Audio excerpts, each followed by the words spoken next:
Hello, everyone, and welcome back. How's everyone doing? Anything of new? Anything of old? Anything at all? What's up, guys? And a happy Monday to everybody. So, on the schedule for today, just more texturing. Try and get done with the remaining three minis, and then we can do some other stuff. Now, during the course of the last few, I noticed that I'm going a little bit too hard with the white. So I think that I might need to glaze a little bit of the green over it just to make it stand out a little bit less than what it currently is looking like, because it goes too far away from the yellow. Like, it stands out from the yellow a bit too much. And I also may have to do this for the ready ones. Which is no biggie, it shouldn't take too long, but it's something that I think I should get to do. Just a single coat, really, nothing more in depth than that.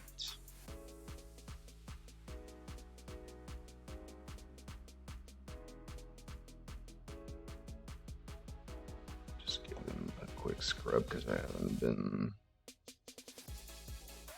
painting for a while.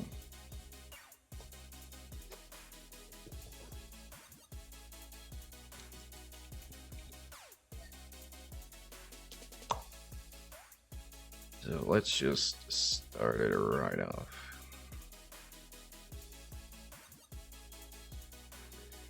That will thankfully be the last time I'm doing texturing for a little while.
Okay, so pretty piss poor start.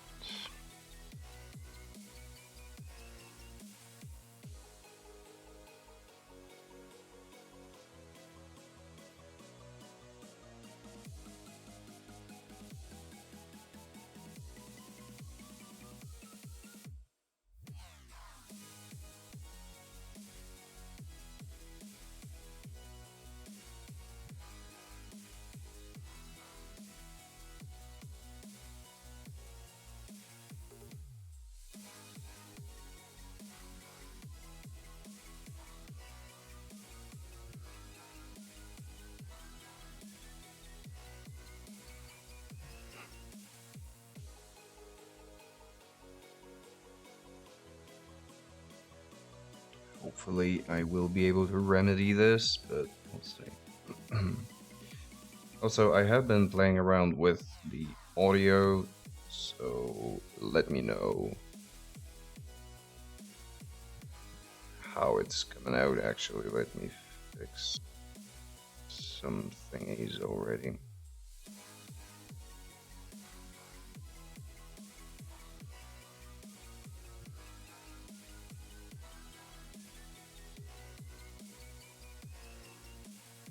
That should be a little bit better,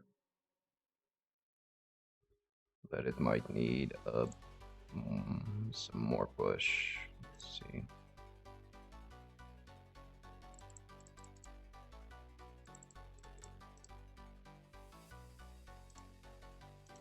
There, that should be better.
Okay, it seems like I got my rhythm back for this. Just poor display, and it's always on the front. Why do I keep doing this? Always on the most noticeable part of the model.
The upcoming weekend is the one when we'll probably try and do the live game stream.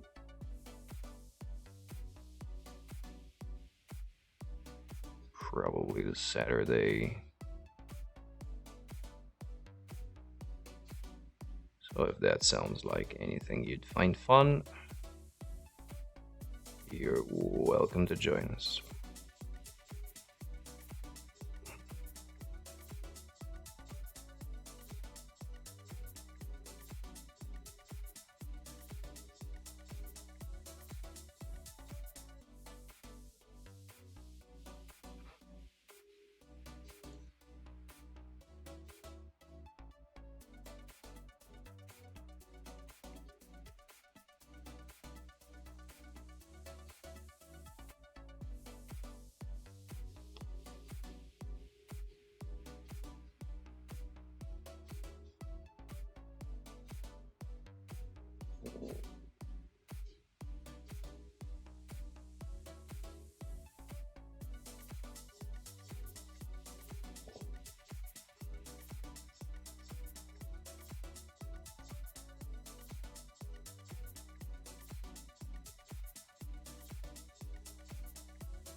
Albert Usoman or Albert Usoman, thank you very much for following, and apologies if I horribly mispronounced your name. How's it going? How's the Monday treating you? How were you able to find this tiny little stream?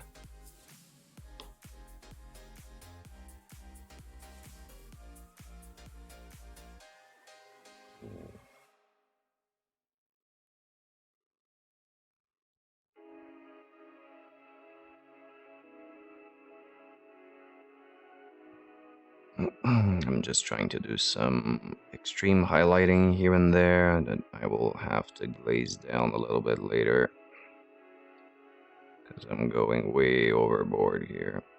Should not have been this bright.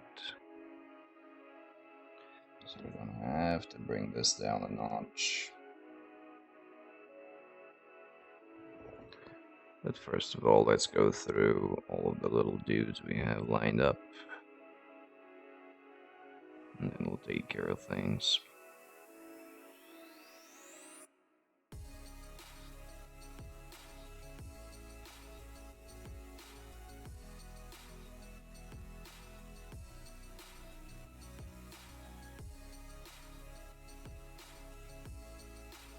Trying to give the pauldrons a more reflective feeling as opposed to the gnarled textures on the cloth and shit, and trying to make it in a very easy, very basic way.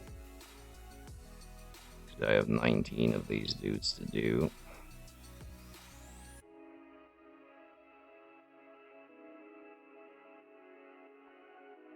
And I really couldn't afford to give each and every one of them a 10-hour work time.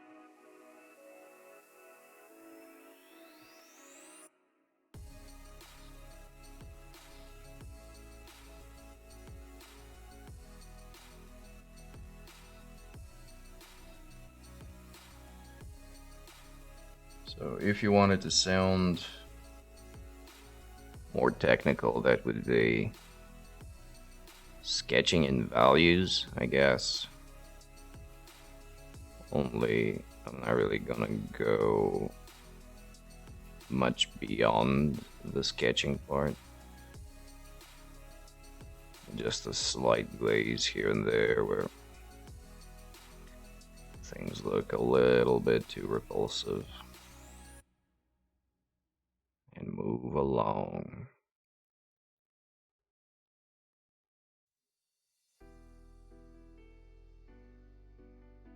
This little project is kind of going a little bit over time.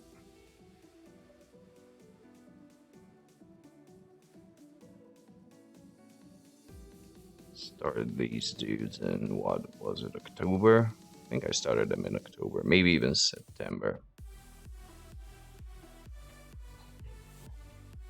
But they're moving along little by little.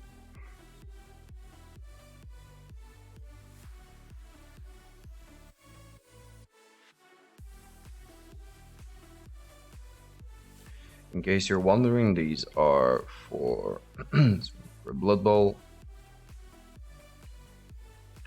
They are not GW minis, they are manufactured by Grebo, which is currently one of the largest third-party manufacturers for Blood Bowl minis and fantasy football in general. Have some pretty awesome sculpts. These one in particular come from a Kickstarter.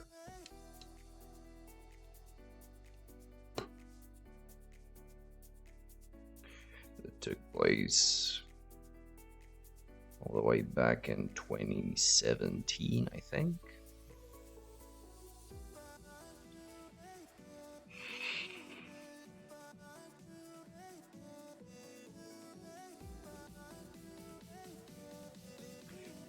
I finally got around to painting them.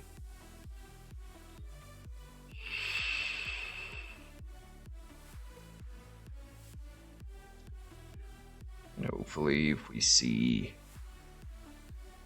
a little bit of a let go in the lockdown. Hello, Harlequin. What's up? I might actually get to start our league and all that. Cool jazz. Brum it is.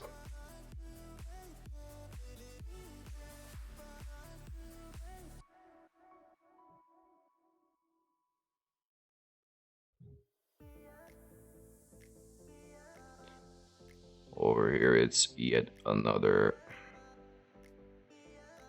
texturing stream.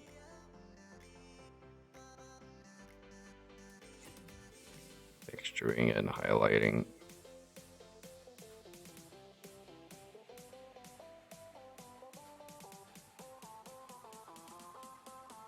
Yo, Naki, what's up? Holy crap, it's a miniature painter. Tis me, tis I.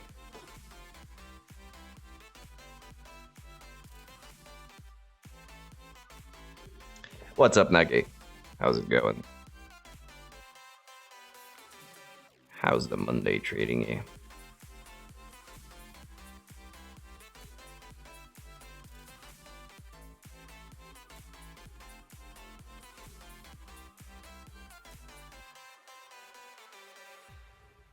I cannot and will not complain. It's been pretty chill lately, so let's not upset the careful balance.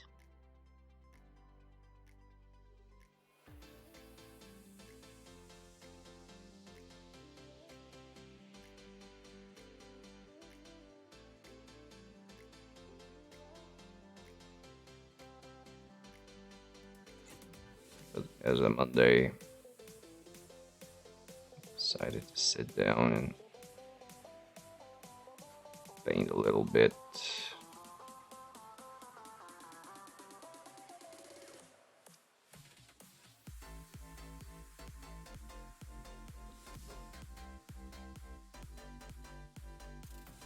Trying to achieve a little bit of progress.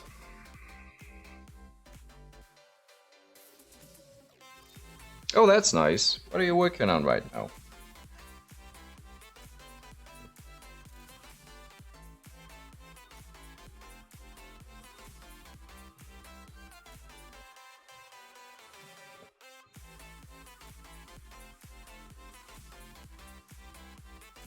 Oh, okay.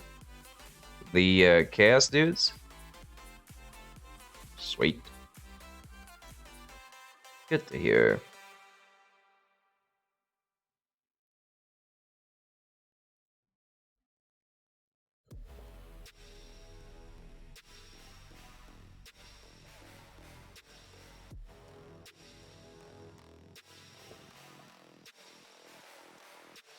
I'm taking my sweet ass time as usual, so things are moving around a little bit slowly.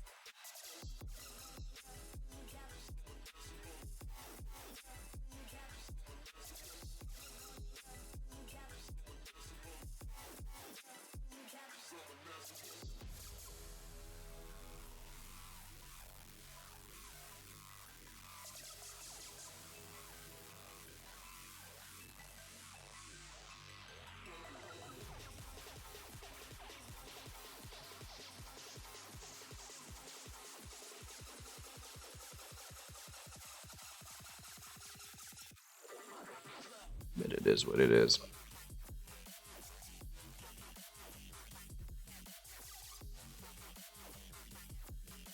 And just chip away at it. Sooner or later.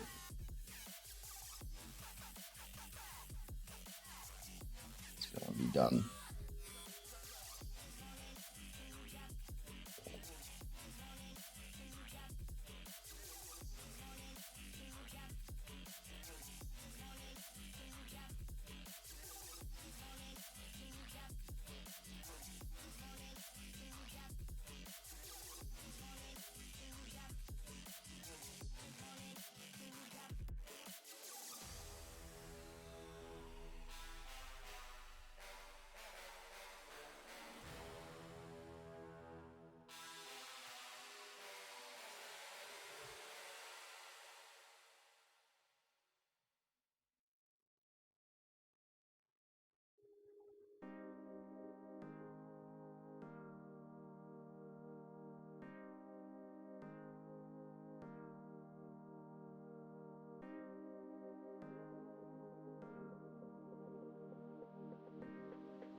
It's just this texturing, really. It's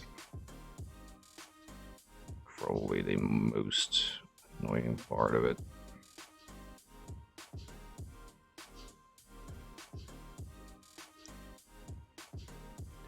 But I decided to make something different.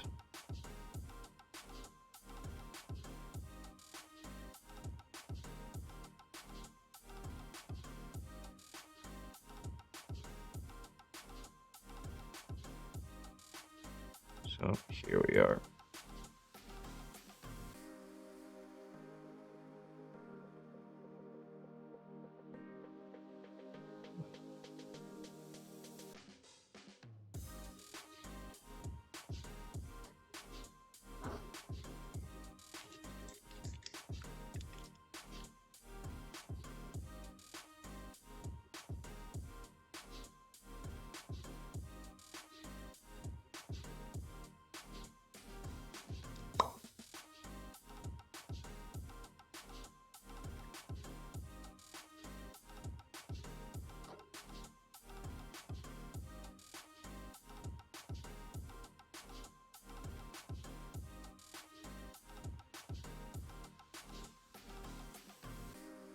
Block sound?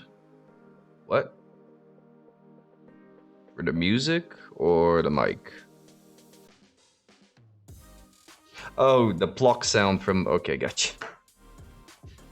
Took me a while from the paint pot.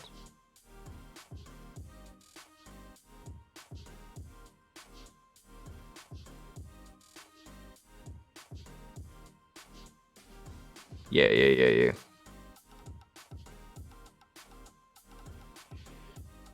Sometimes they do when they don't have too much dried paint. They do have this very satisfying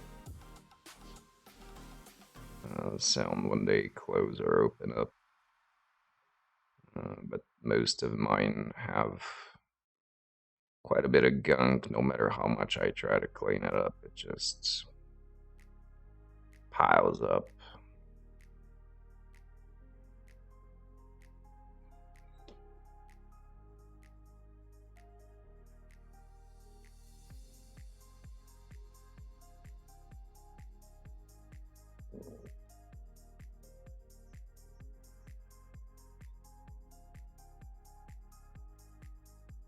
And interestingly enough, it's not all pots that do this.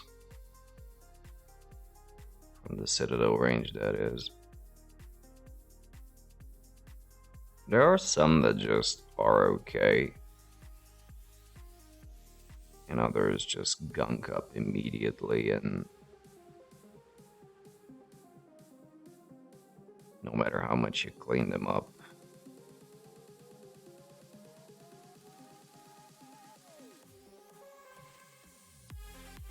they end up drying out.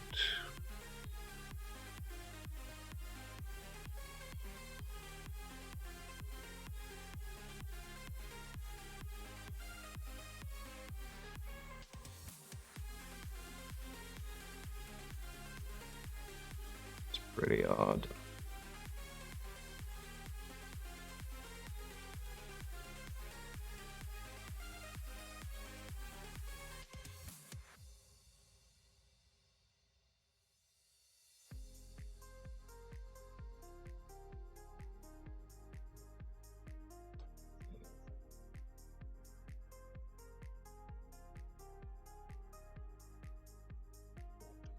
But these are more than known issues and situations, so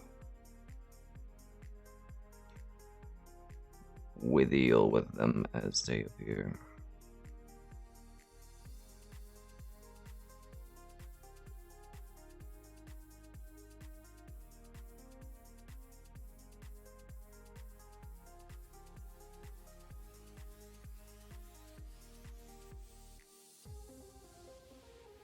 Yeah, I would agree. And I think pretty much everyone else in the world would. I've been seeing a hell of a lot of streams and YouTubers who have completely transferred their paints in dropper bottles.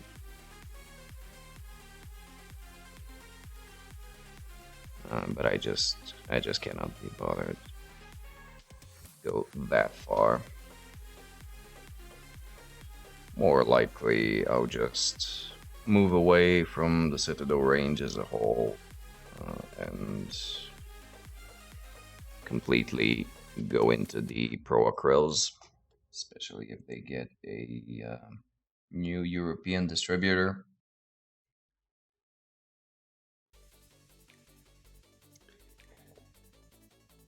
So far, their European partner was Element Games, and that's in the UK, which, considering Brexit, makes it a non-option.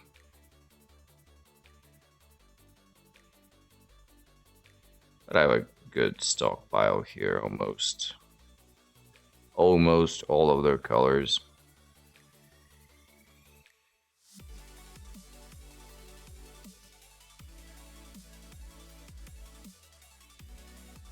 So it'll be a while until I need something new.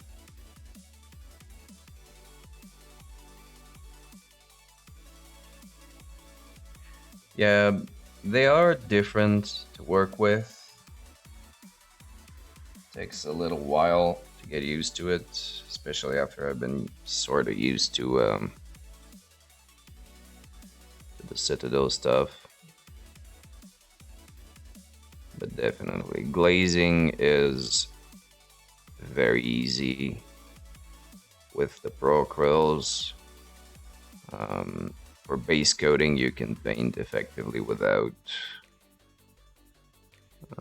thinning them down, just a little bit of moisture on the brush itself, and you're good to go.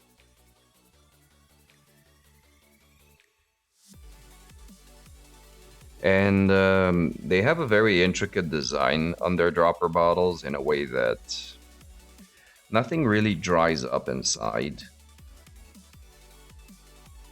in the nozzle of the actual dropper bottle.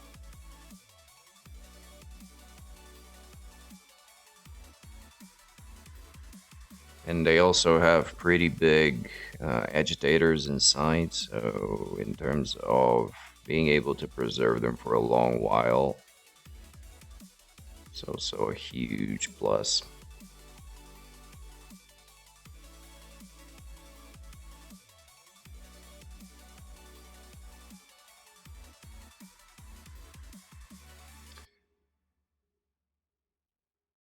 That's actually it. They don't. So let me show you exactly what this system is. It's not that they clog, there is a very, very tiny bit of residue of the paint that gets left on the top of them. Right, so let's take this one for example. So the thing is, this whole thing on the inside, there is material in, and when you unscrew it,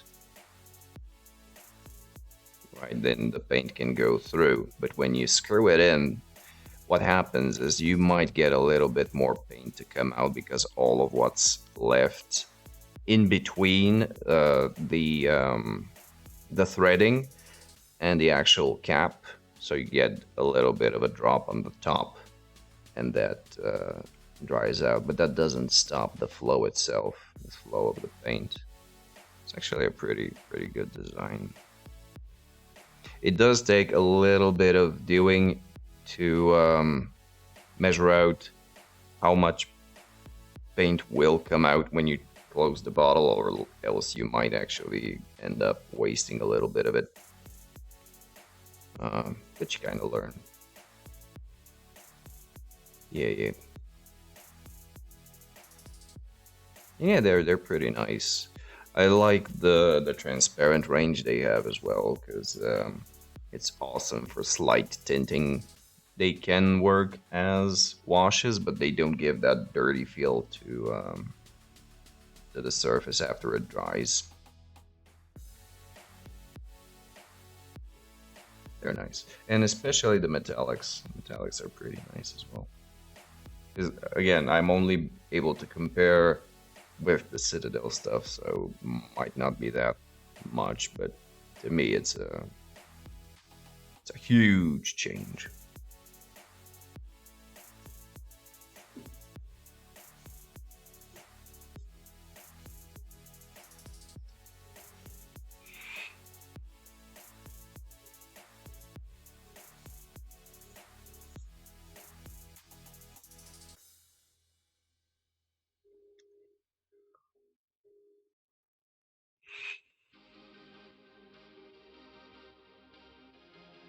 And I think I'm done with this guy. Oh no, I got the yellow still. Just here on the back. Which, by the way, you will not be able to tell when I'm done with it, so... Bit of a waste of time here.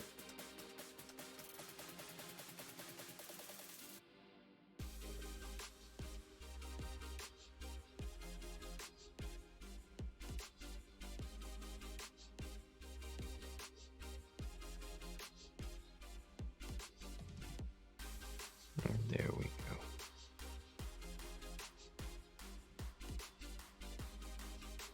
All done, and that leaves us with just one more knight.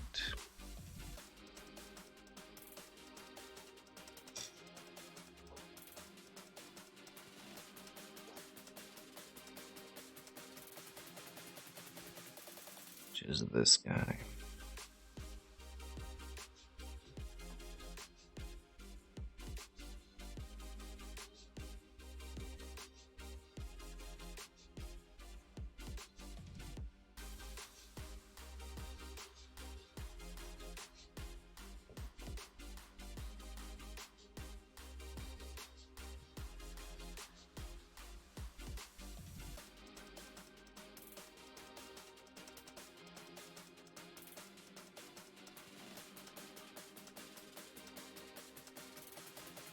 Also, do let me know if my audio is particularly bad, as in significantly worse than before.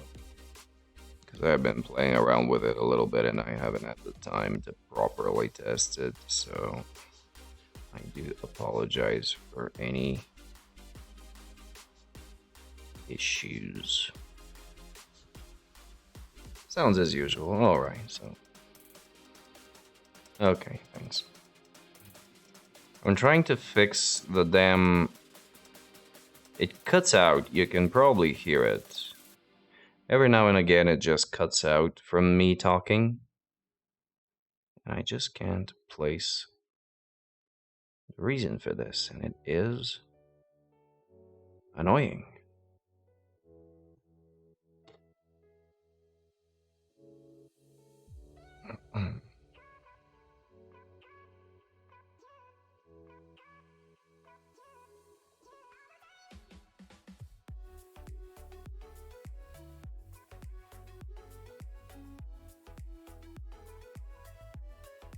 Maybe it's because the mic isn't on me, as in clipped onto me, because it is a lav mic.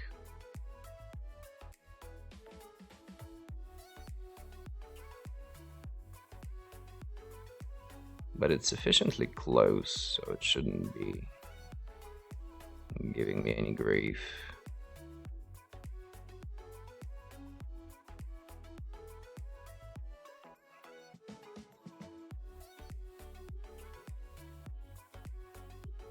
Lav mic is the clip-on mics that you see on like some TV sets that they have mics clipped on their collars.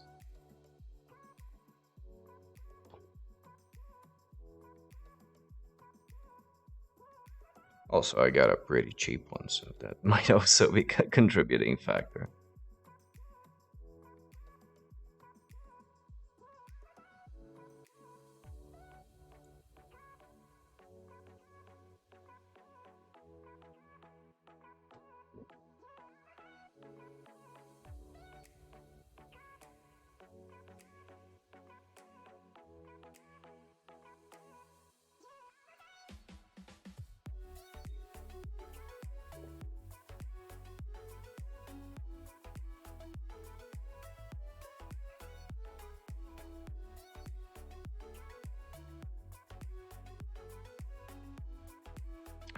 Help, I don't think it'll be necessary for now, but thank you. Pretty much just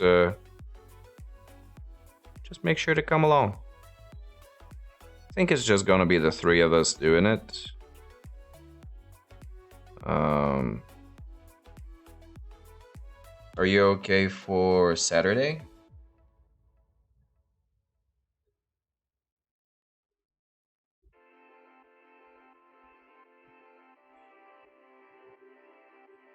So I think that it'd be better for us to do it on Saturday and have a little bit more time to play around with it, because I'll try and set up as much as I can beforehand,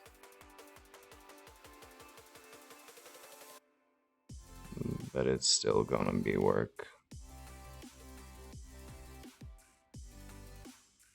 Okay, good. So I'll just follow up with Emo to see if he's cool for Saturday as well, and probably around the same time, like about two in the afternoon, something along those lines.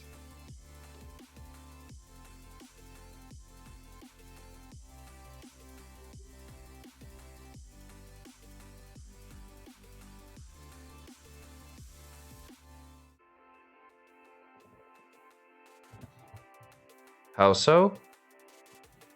Like you decided not to go, or what?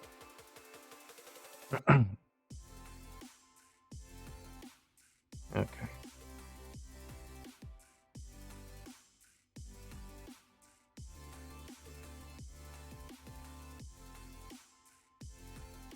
But yeah, what happened with the exams? What do you mean that you dropped them?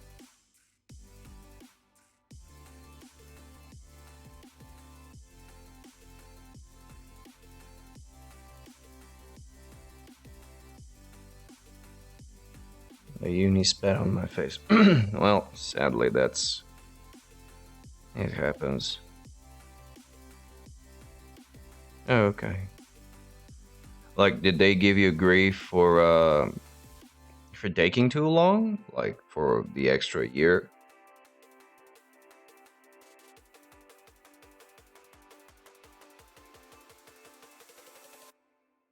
Yeah, yeah. These are all options. You can also check out health management. It's a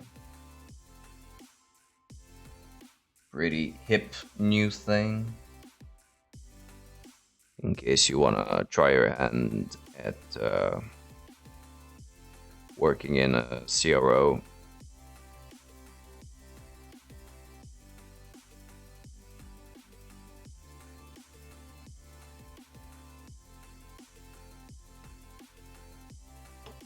Health management, yeah, for pharma companies. I think University of Sofia and maybe New Bulgarian. Well, for sure New Bulgarian, but it's a little bit of a nothing specialization, but it's just a nice thing to have in the curriculum if you want to try your hand at that.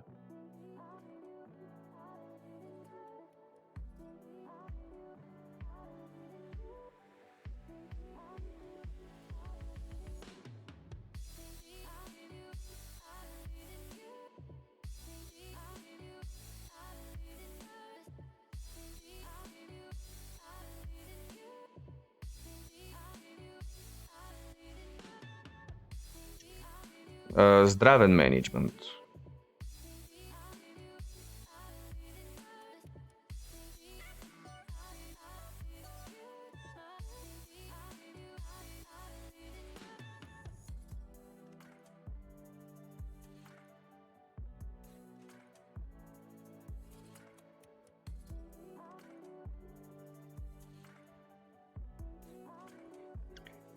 Again, in case that you would like to go into a more, I don't know, corporate setting that has to do with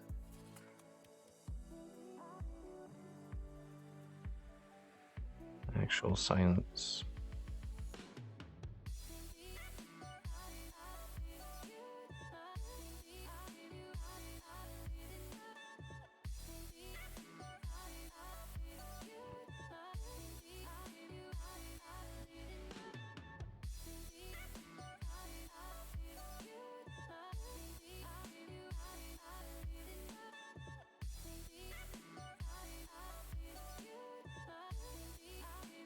Yeah, it's a pretty simple one to go through.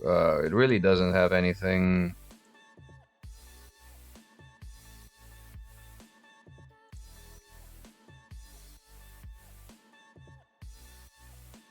but it's there.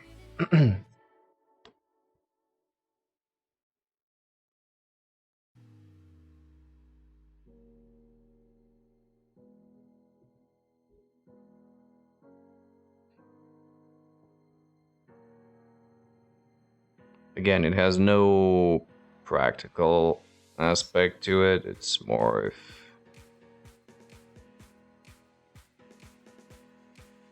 you just want to work for the bigger companies,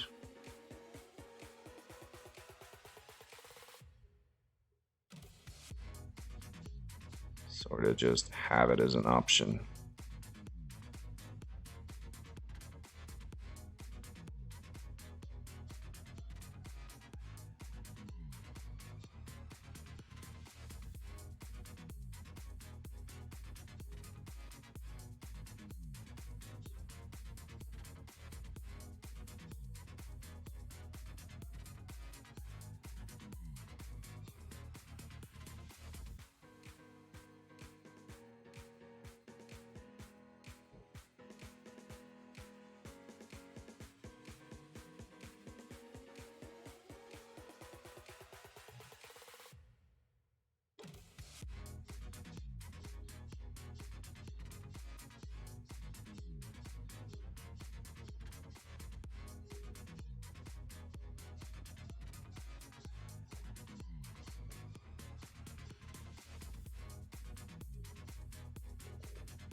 Alrighty, no problem.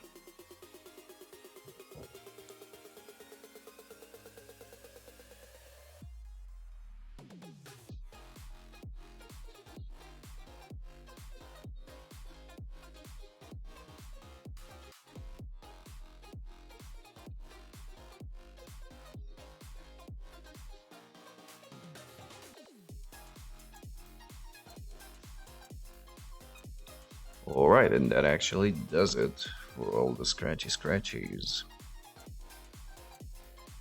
for this batch of dudes, and that means that I only need to do it 4 more times when it's done, because this dude is all armor and probably wouldn't have a lot of texture to him. We'll deal with him later.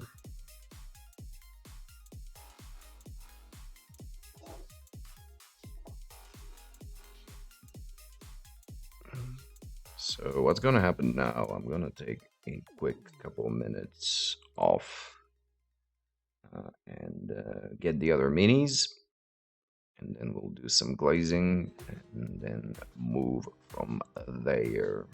So, be right back.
Alright, so we got the so-called ready ones for a quick inspection to see if a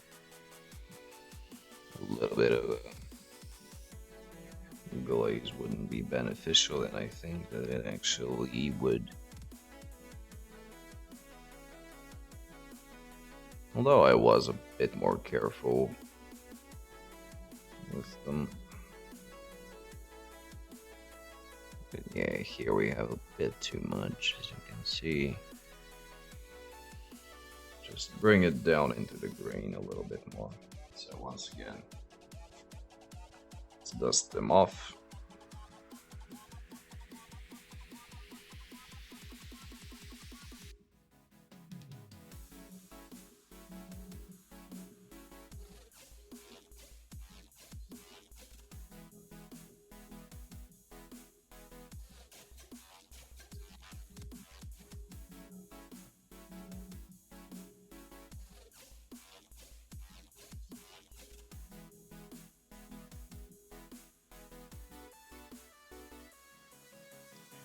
I did finally get some white glue, so we can move forward with the basing.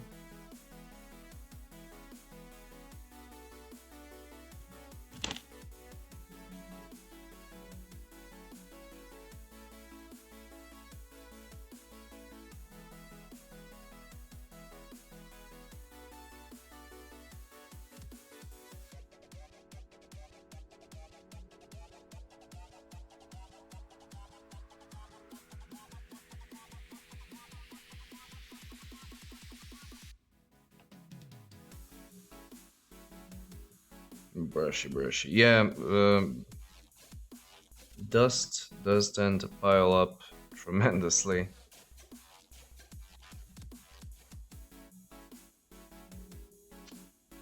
On these models.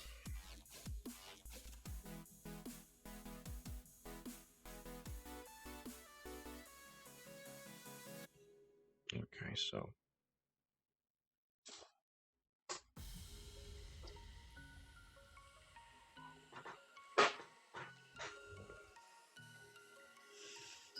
Where do we put them? Let's put them here. For fuck's sake, everything started to fall down, of course.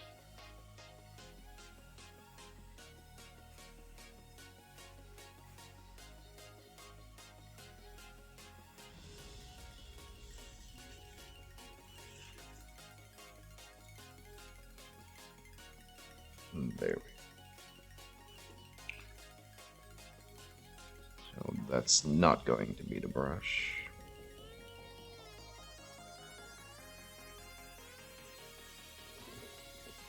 We'll be using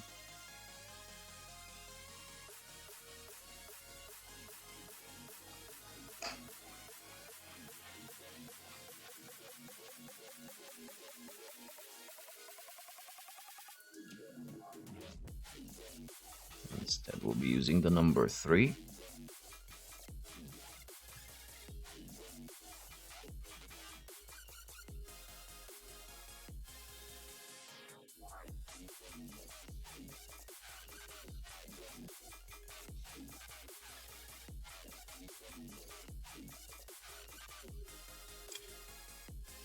And some of the highlight green, which in this case was Warboss green.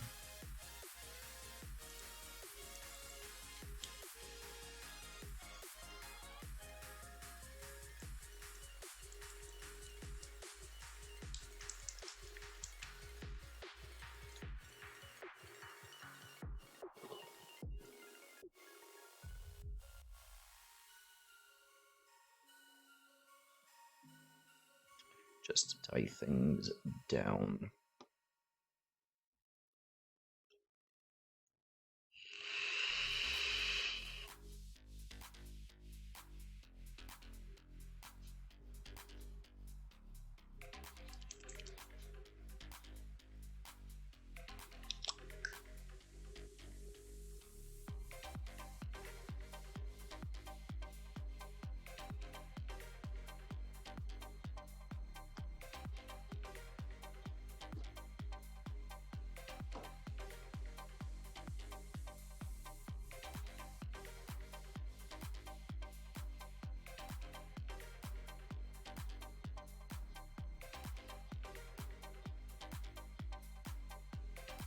Just water the shit out of the paint.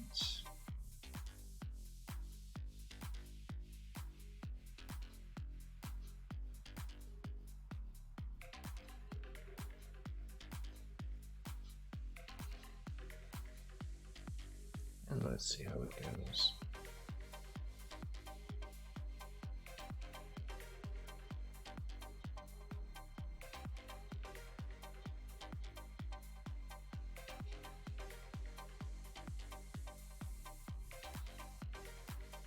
I think it's gonna be alright.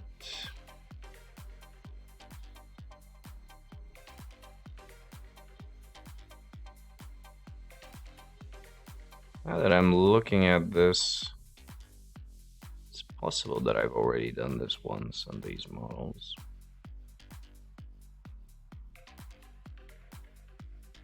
But oh well.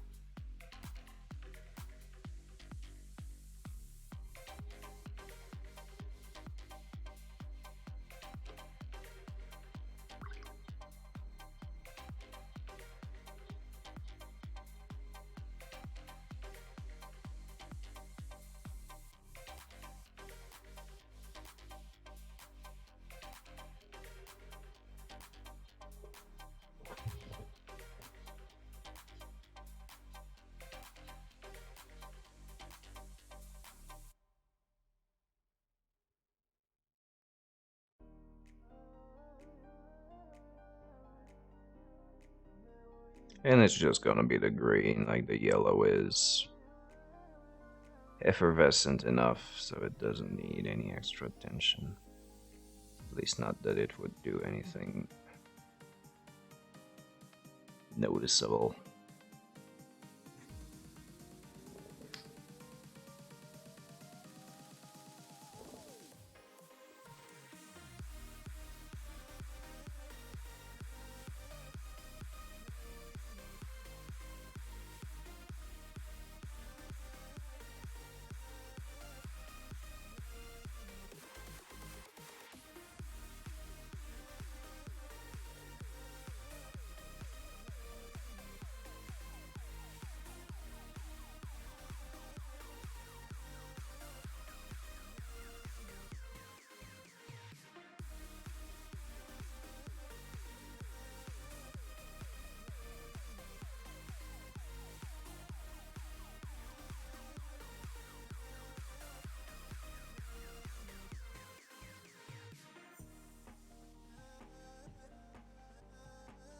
It's weird, like in some places I've been very careful.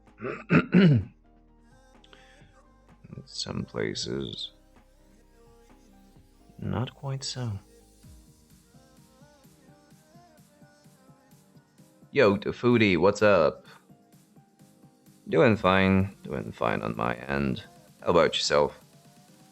Just doing some quick batch level glazing.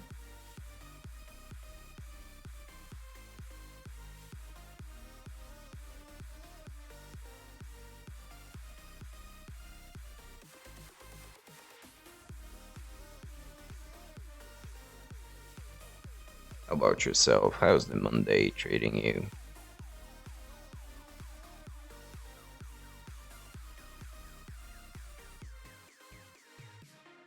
Try teas again. Nah, it's just occasional now, I think.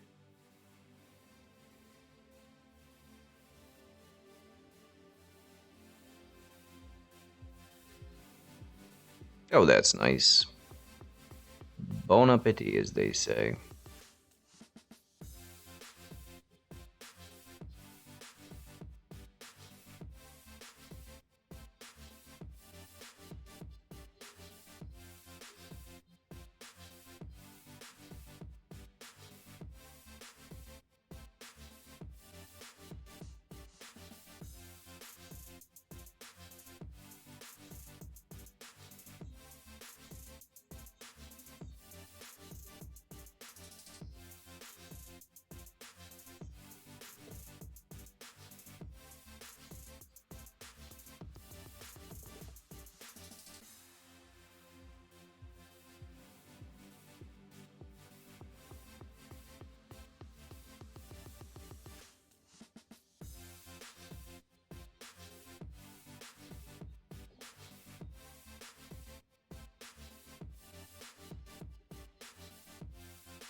Yeah, so this is gonna go pretty quickly. That's good.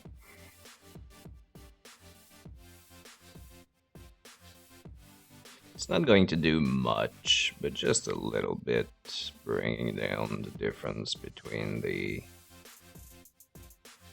Screaming Skull and highlighted green.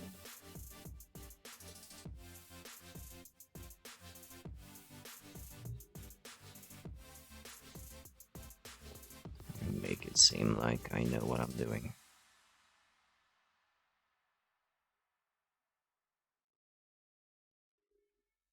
And the good thing is that this paint is in general really thin, so it's pretty easy to get it to a glaze consistency without actually running the risk of being too thick and too opaque and ruining all that texturing.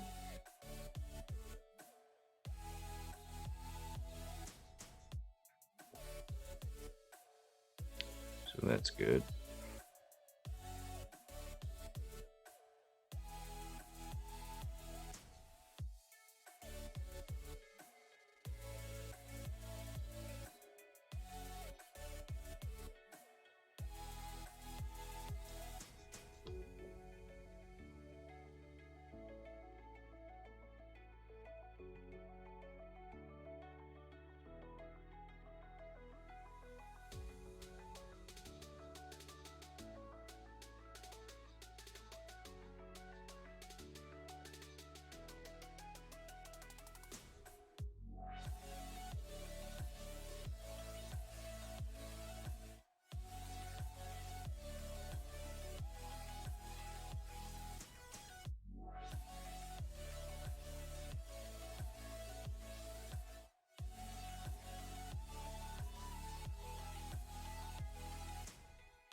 Oh, nice. Yeah, it's actually weird that they've gotten to them so late. 'Cause they released those Ogrins a while ago.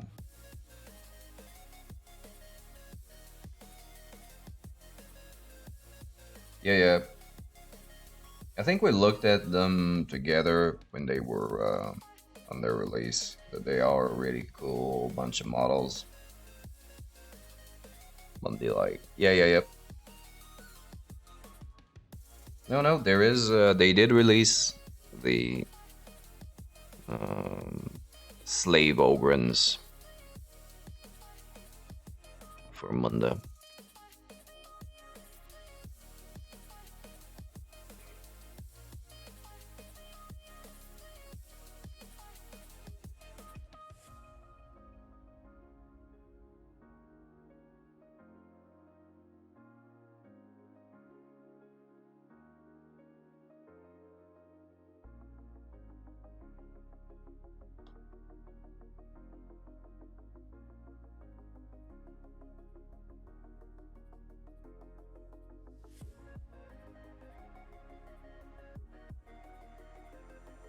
And they're pretty cool. I would actually like to get a box, but for now, I don't really have anything to do with them. So if we get into Monday,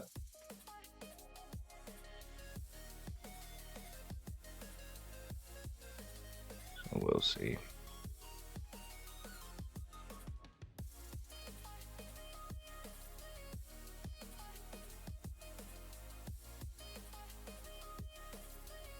Because I think most gangs can use them as hired guns or whatnot.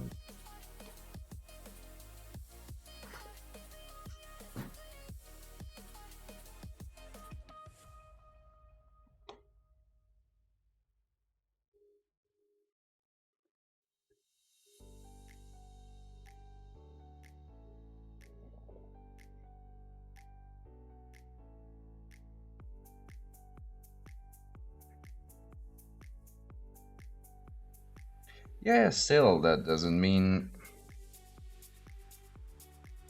I can't think about it.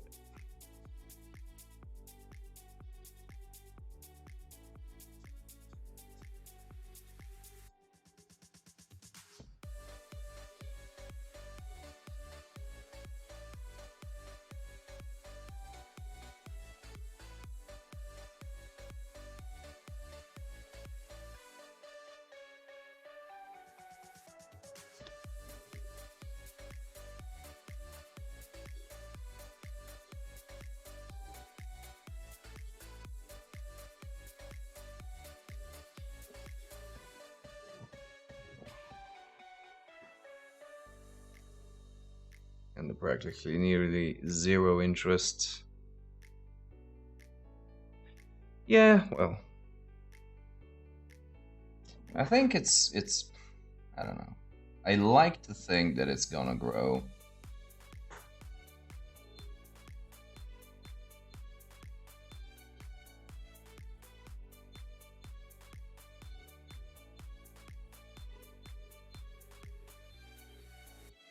Because when you think about it, there are almost 100 people in our group.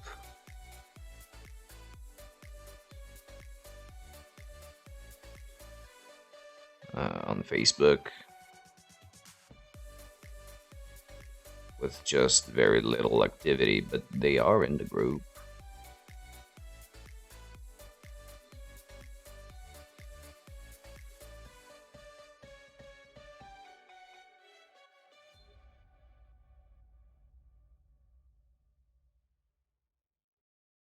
Yeah? Yeah, and I saw that the new post that you made, but I don't think people have expressed any interest, and that's kind of disappointing.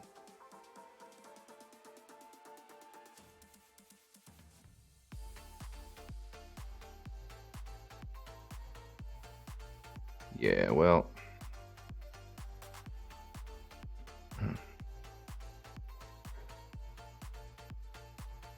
I think we should just keep at it and slowly the numbers will rise.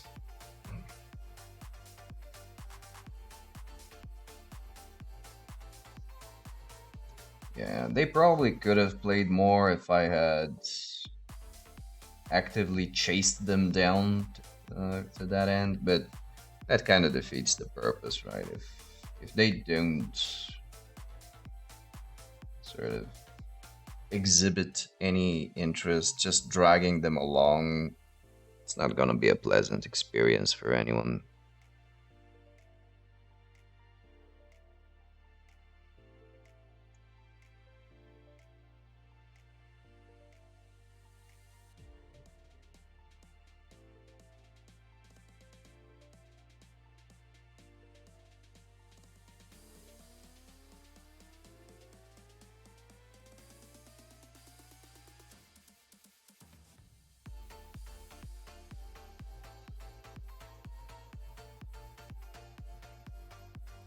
I mean, they would come and they would play, but I would have to actively like remind them and chase them every time, and that just defeats the purpose. Like they just needed a little bit more outside organizational management, so to speak. But that would have had to be for every time we would play, and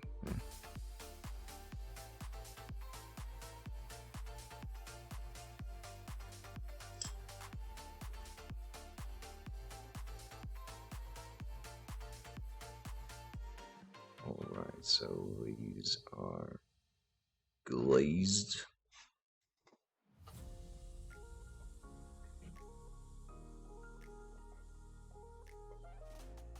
Holy shit! None of them fell. Yeah, that's actually an option. Can do that. I can handle that.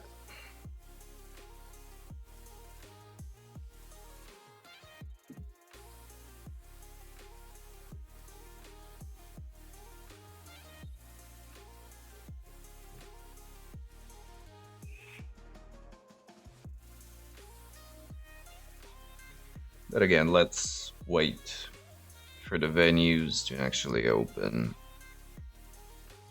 And then we can have a stronger push. See if we can get any more people in. And then just work it out with whoever shows up, as we always do.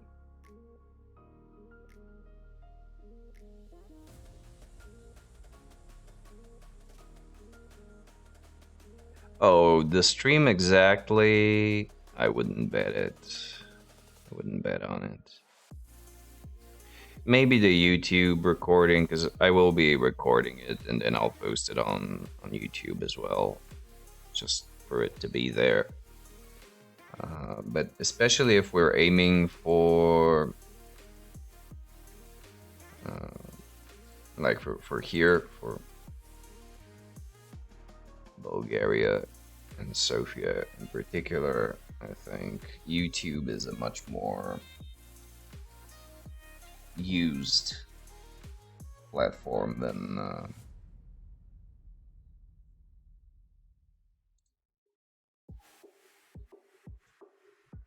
yeah, it's possible, but again, kind of doubt it. Spark too many fires.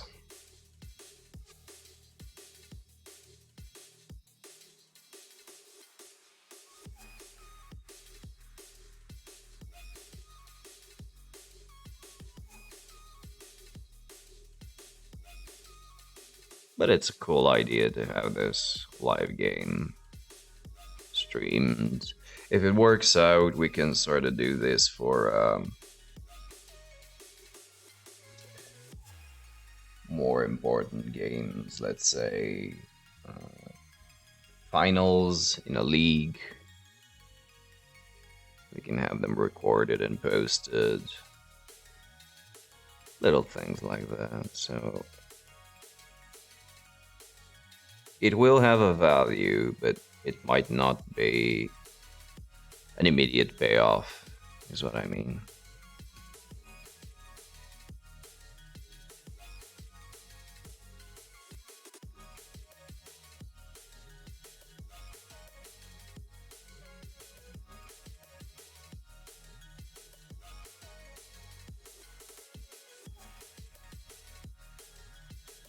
And that was for roleplay.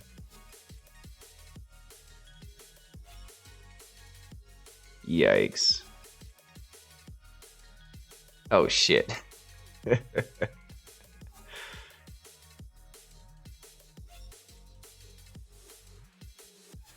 It's alright. Things will catch speed, will ramp up in speed, but again, we need to wait for a few things to happen before that.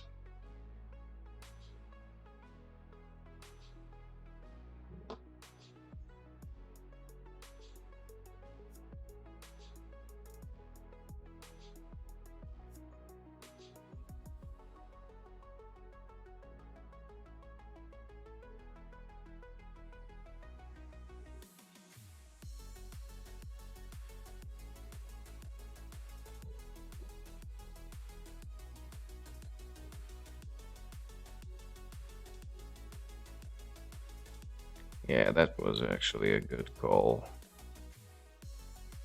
I do like it, how it turns out.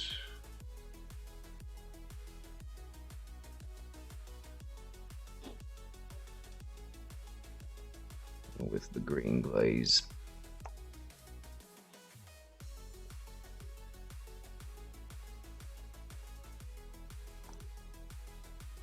It's a subtle change, but it helps, I think. Or maybe I just really want to believe it helps, and so it seems that way. But either way, it doesn't seem out of place.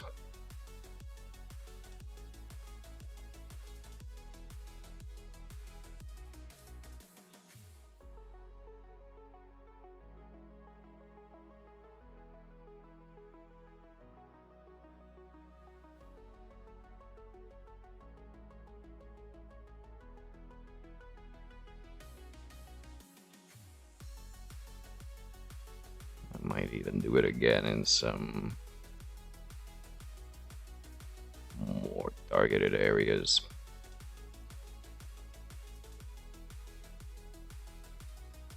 At a later look.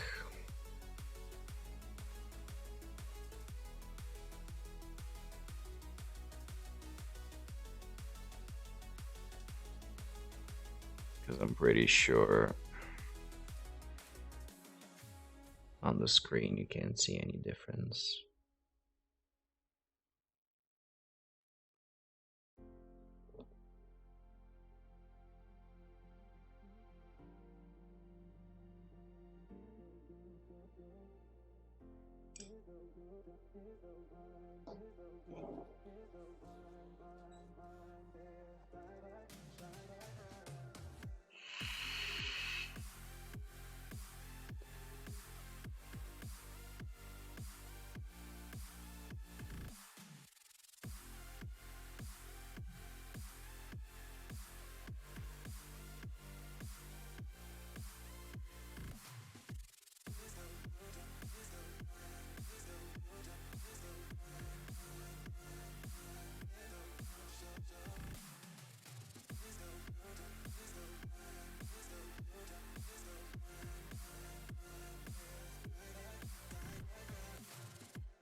Awesome, Naki.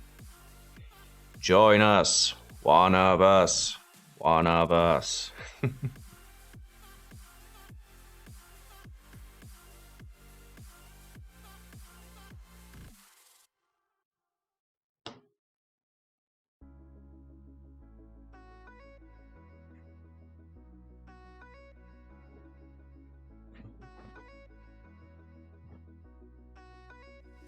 Good.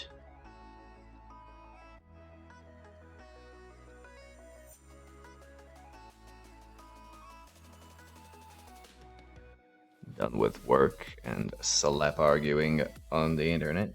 So the important stuff's out of the way, and now you can just relax.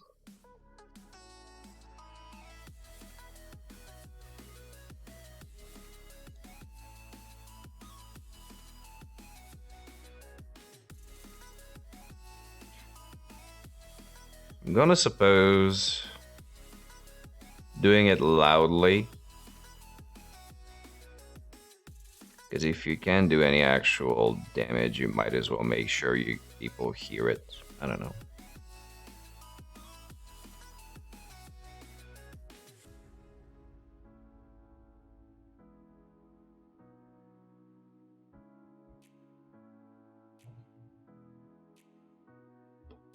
I've been trying myself for a while.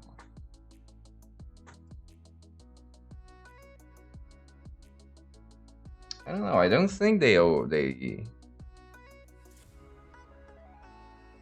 just made his fist yet, but I'm getting there. Good, good. Keep us in the loop. And any tips and how-tos? Because you never know when that shit's gonna come in handy, right? Oh, okay.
Almost done with this bit.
It's actually these shoulder plates that prompted me to start the whole thing.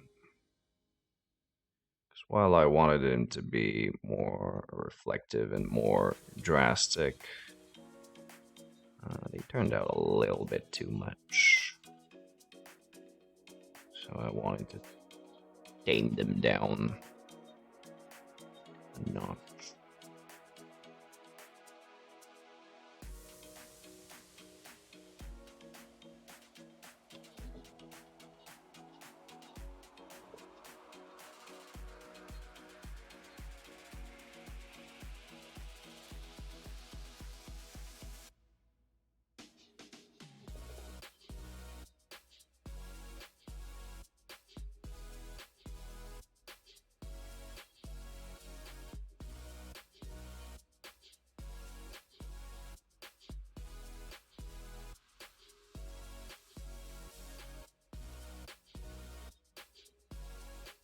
I might redo just a few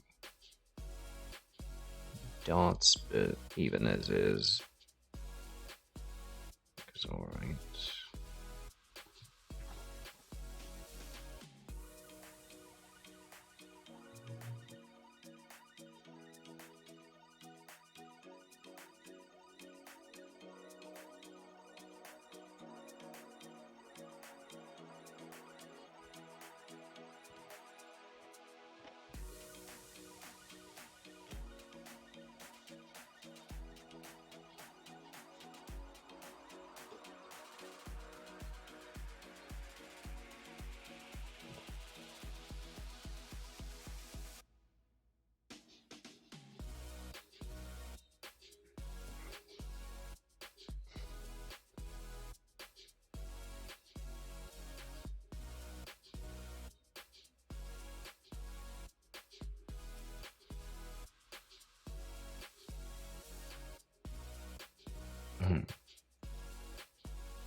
And then I can go back to doing what's left of the base coating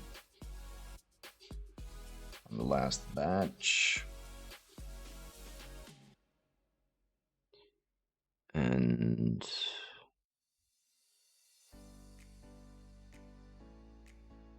on Wednesday, I'll do the metallics, highlighting of the metallics. Just going to pretty much finish up this batch.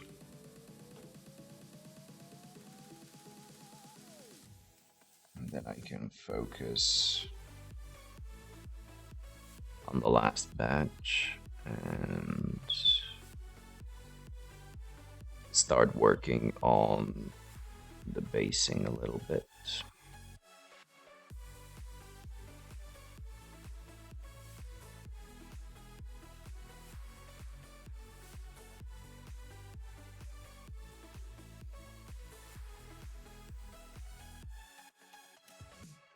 So things are technically coming along just as usual in their due time.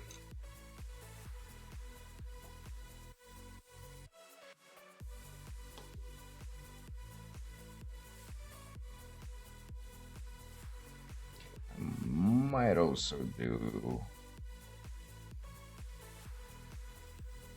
a similar approach with the glazing for the metallics, because I'm not necessarily in love with how it came out so far.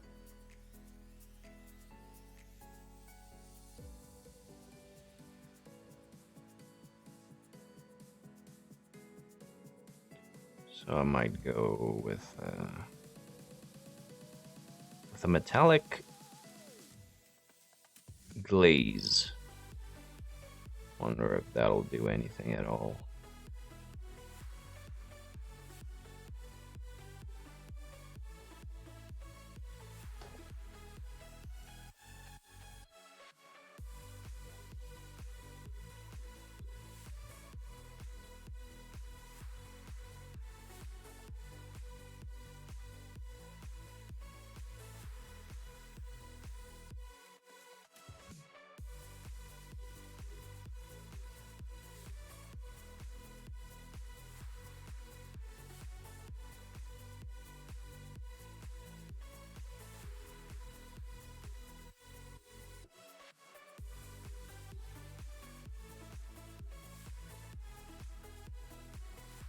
And as usual, if anyone has any works in progress or any cool models that they are eyeing currently, this is a link friendly chat, so feel free and encouraged to share your hobby inspirational fuel as well as any current projects, any completed projects.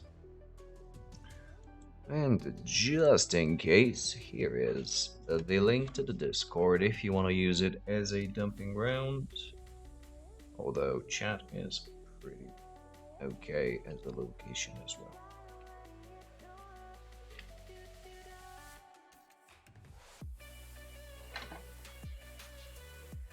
Should be a permalink.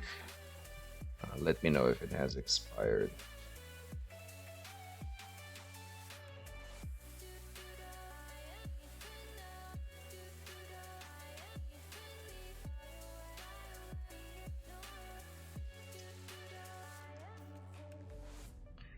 Okay, so this is this, and I can put this brush back and go into big ass brush mode for some solid base coating, which is exactly 2 colors of things that I missed, and then it's all metallics.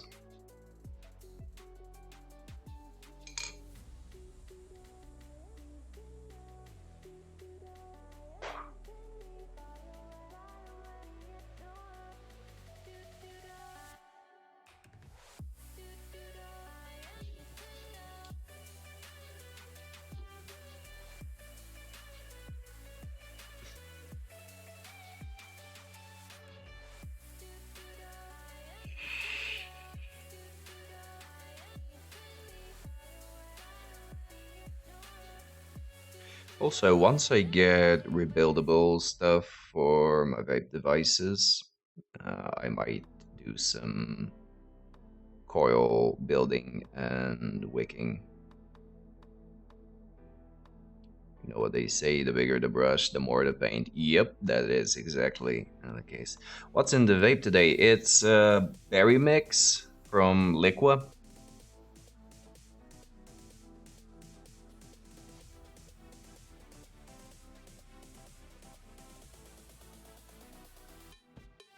Not my favorite, but there is a little bit left, and I wanna be done with it.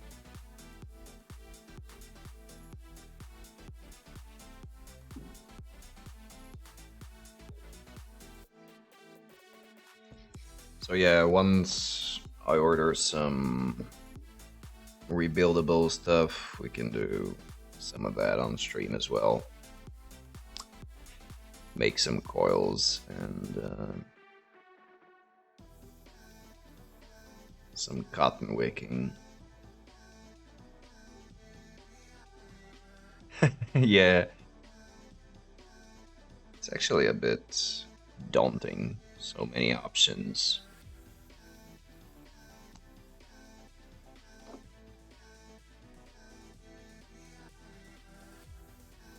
To the point where you're actually confused as to what it is that you like, which is never a good sign.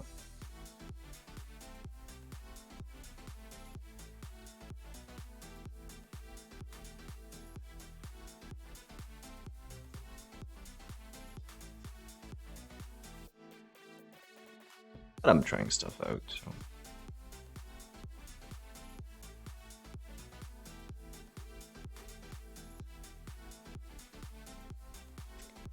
I'm just waiting on China to reopen its shipping services after the Chinese New Year, so probably around March.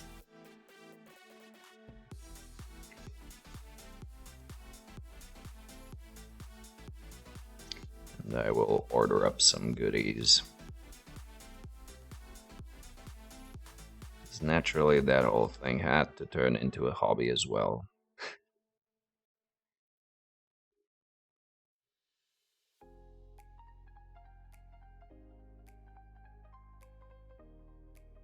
Because I've seen a few build streams, mostly on YouTube though. There are no appropriate tags for this in Twitch.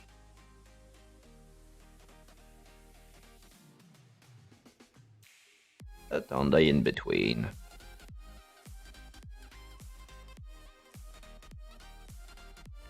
wouldn't hurt. Get some different content in.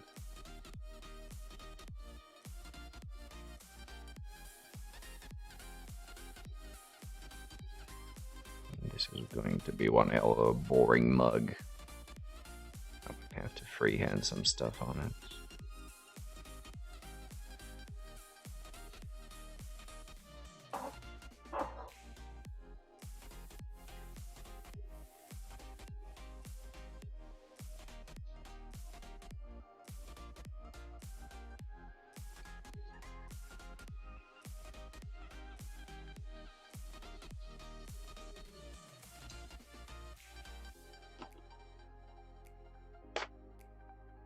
And where is my flesh? His player number on the mug, that's a good idea, and welcome, Saima. How's it going? Good evening.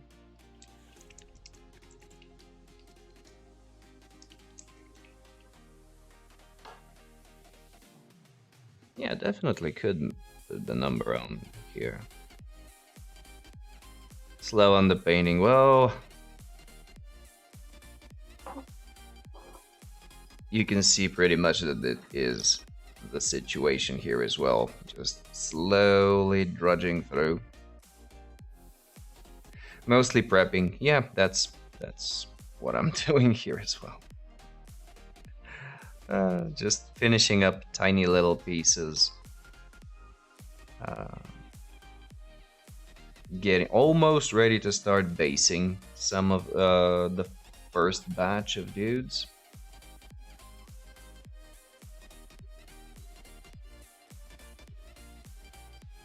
Oh, cool. Yeah, Grebo has exceptionally quick delivery.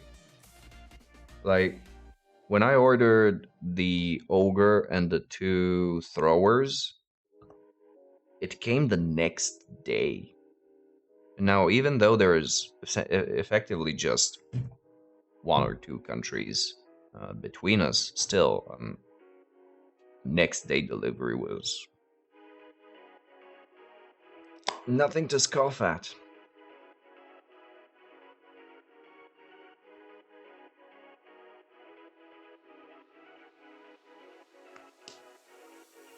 Yeah, they're really quick.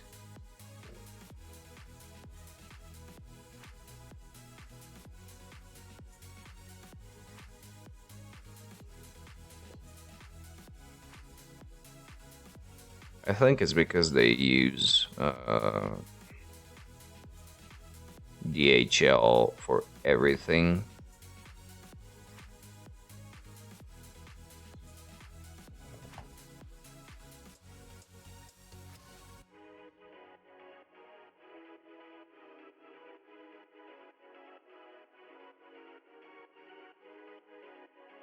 Instead of your regular post services.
Yeah.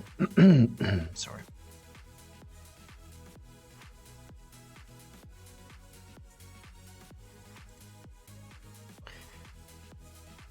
Painting is kinda slow.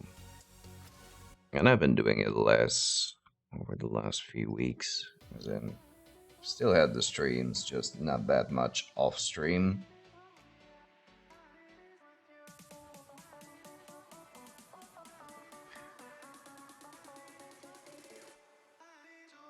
And so it goes even slower.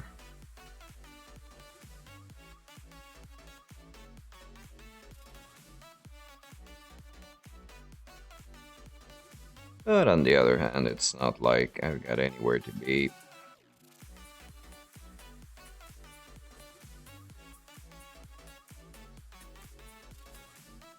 So might as well enjoy it.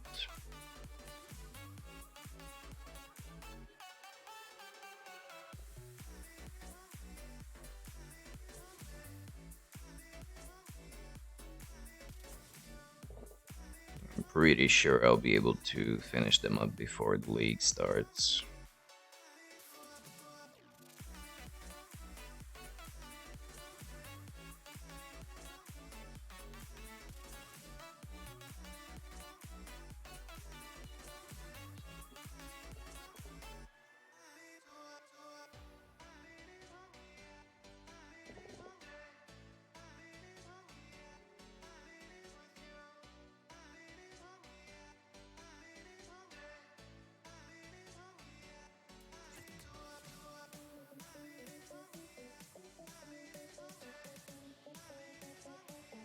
Yeah, exactly.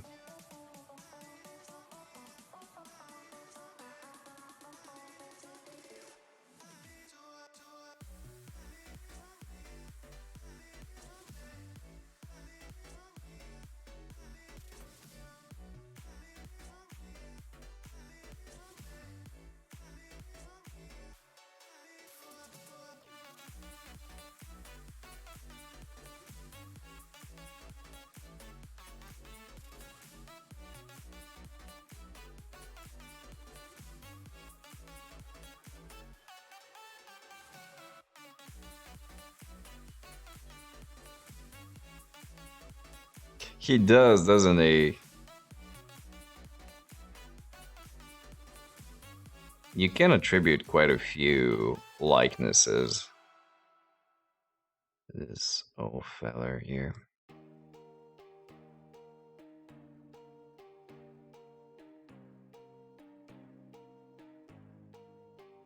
Did you say Vinnie Jones last time? That he looked like Vinnie Jones? I think someone made that association. Oh yeah, sorry, Naki. That's right.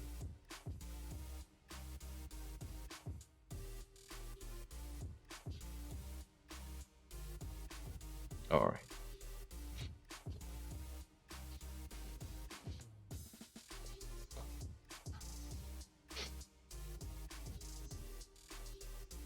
Yeah, angry feller and shaky cam.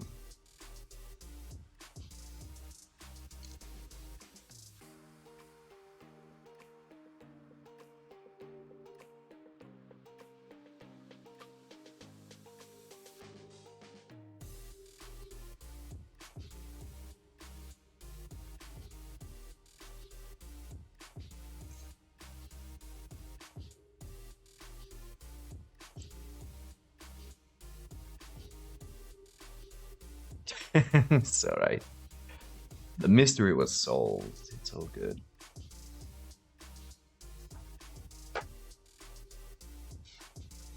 Now we are down to start with the metallics. I'm gonna start with the ogre because I am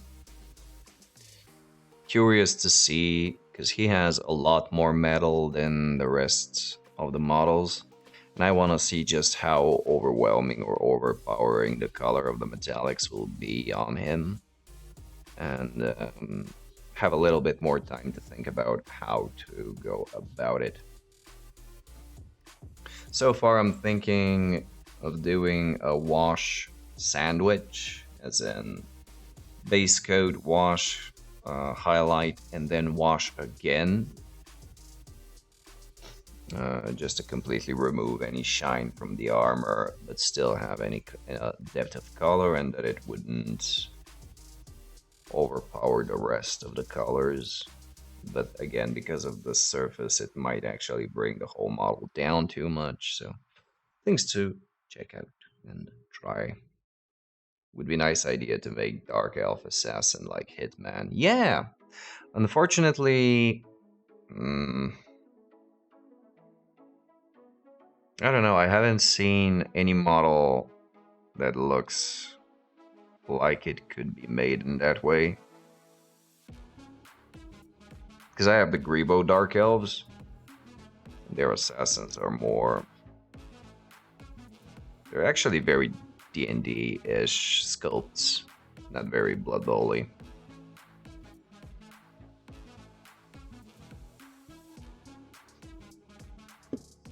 But that's a solid idea for sure.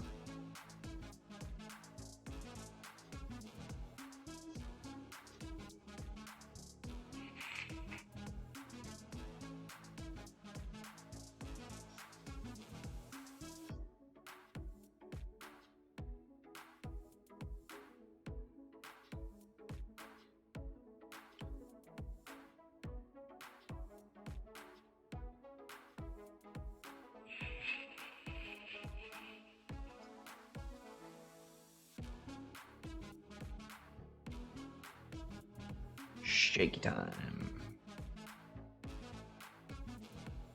Oh, that'd be cool. Just have a few...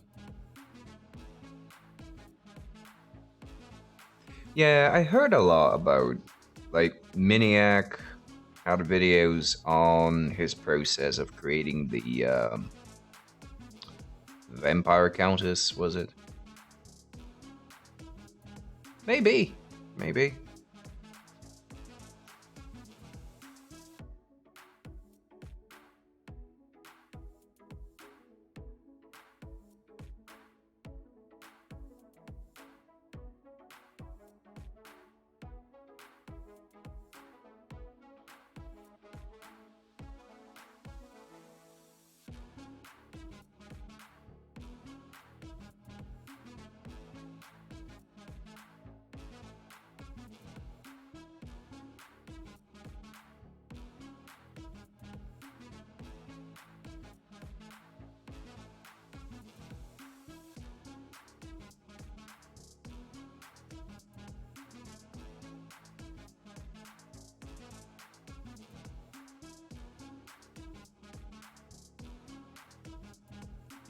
Yeah, sorry about that, but it is metallics, and I have to make sure I shake the shit out of them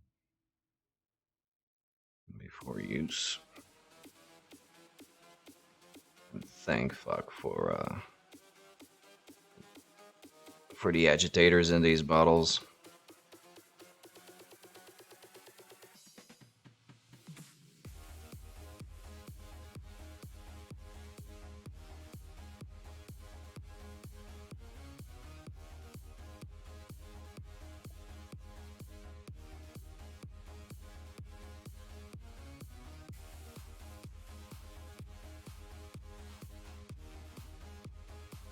What? No? Why would I?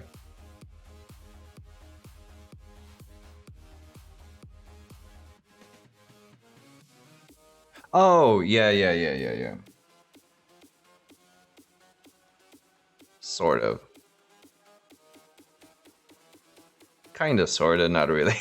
Close to... In the neighborhood of...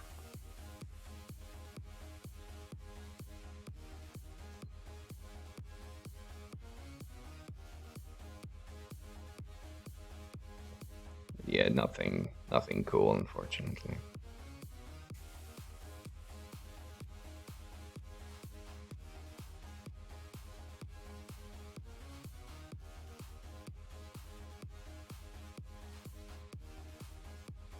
So I can't really say that I'm bringing any work-related skills in the hobby.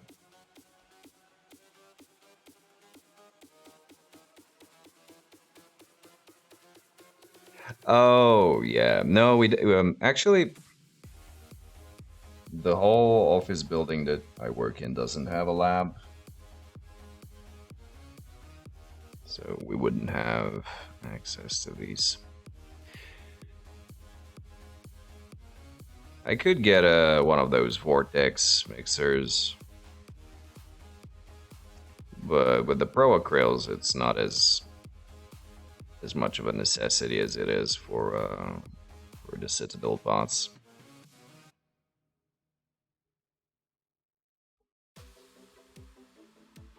Because even though this metallic has been sitting for maybe a month without use, the second I shook it, I could hear the agitator moving. Whereas for the Citadel stuff, it's just bad. The scale colors, they don't. Oh, by the way, Monument Hobbies, the ones that make the Procryl stuff, they sell agitators as well. Just the agitators, so you can get some. They're nice glass agitators, so there will be no residue for whatever material could be. Because I ruined quite a few paint pots being stupid enough to drop lead agitators. Paint just went to shit straight away.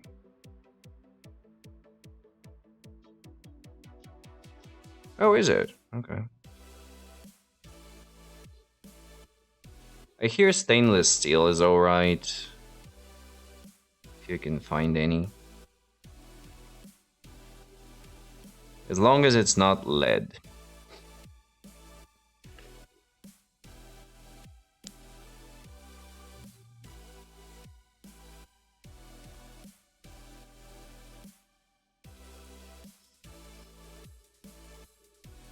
Yep. But again, so those weren't actually even paint agitators, they were fishing weights.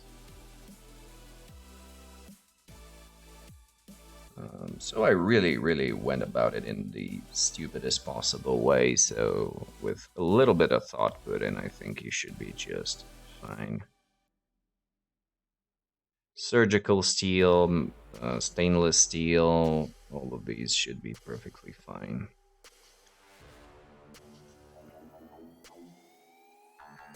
And of course precious metals, but let's not kid ourselves. No one's getting a silver agitator.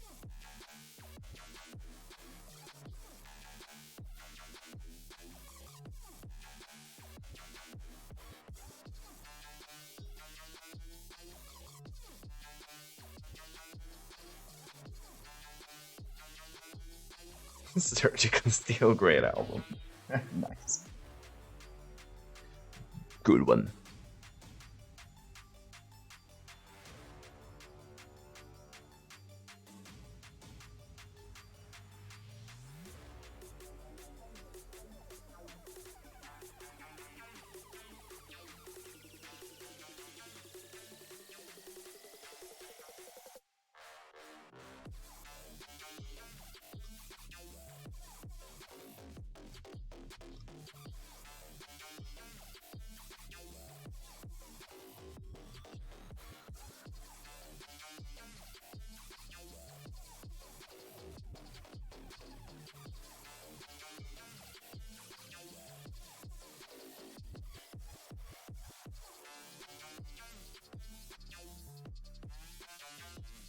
Duo of Doom. Let's check this thing out. Sounds nice.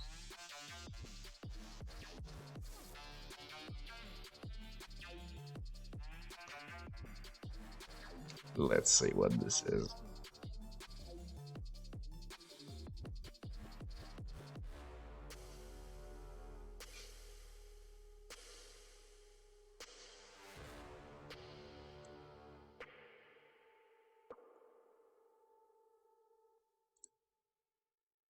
Oh yeah.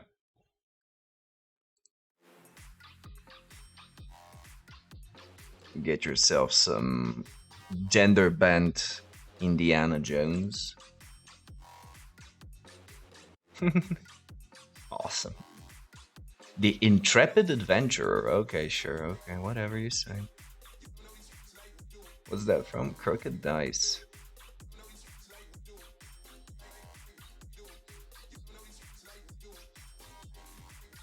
I'm gonna save that site.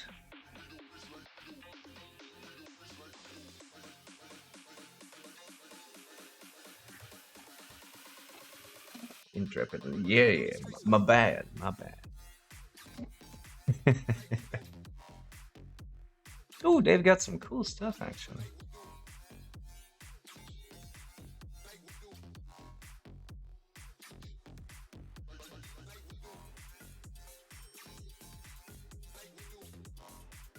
They have some very nice. Let me show you. Some very nice old school superhero stuff. They have Fantomas, I think. Green Hornet? Was that the Green Hornet? The Rocketeer. The Shadow. Pretty cool stuff.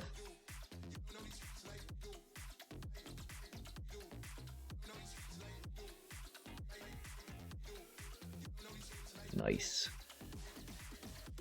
Yeah, and again, it's a gender bent variant, I think. Not sure.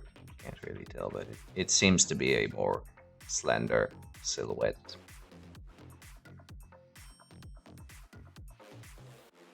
So yeah, pretty cool little thingies. I'm going to save that.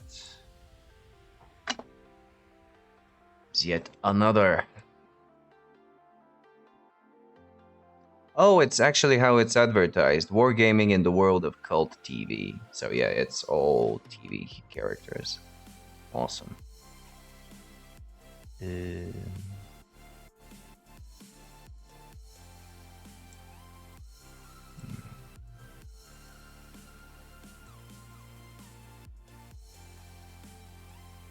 we go.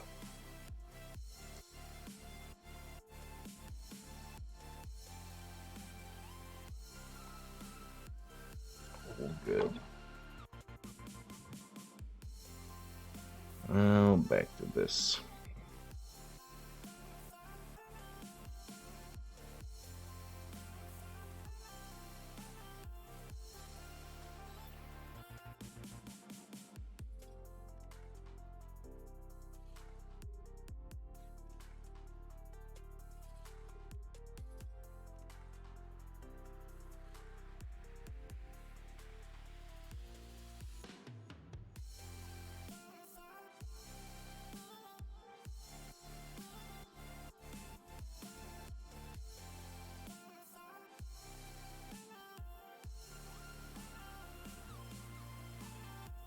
I know. It's another dude. I just always, when I see it, this is the first thing that comes to mind.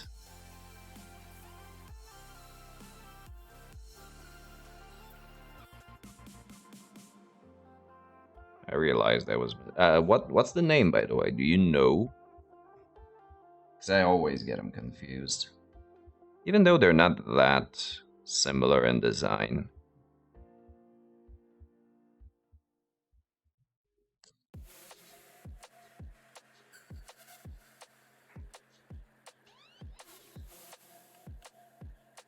Um, no.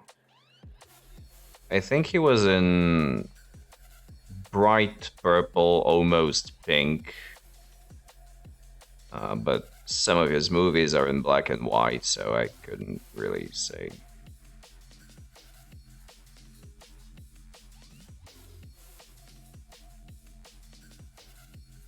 Yeah, it's a French one and it's exceptionally old.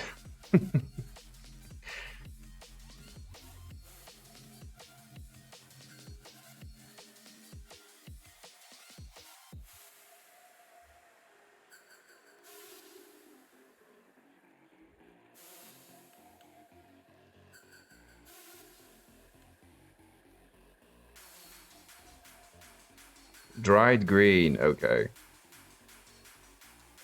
Mask.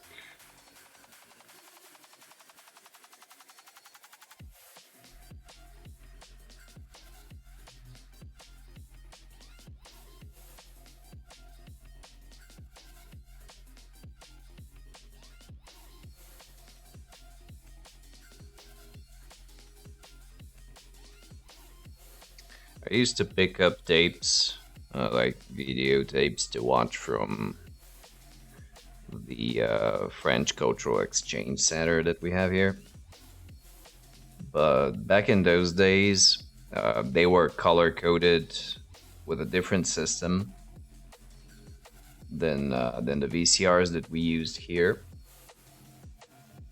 And so I think they used, so we used PAL and they used CCAM as color coding. And so all of the tapes that I watched were always in a dried green. Effectively black and white, but in a greenish tint. Pretty shit.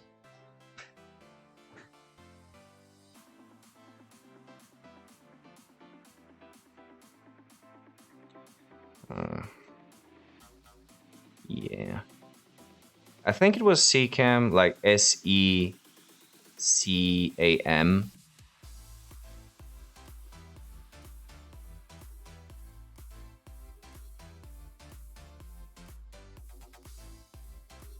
Yeah, yeah.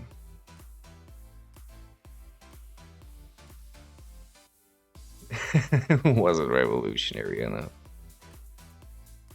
Yeah, and unfortunately, if you didn't have the VCR that supported it, it just didn't work.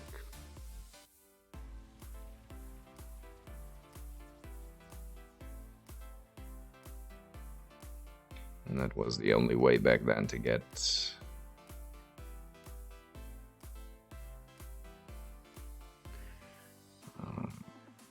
movies with a French dub.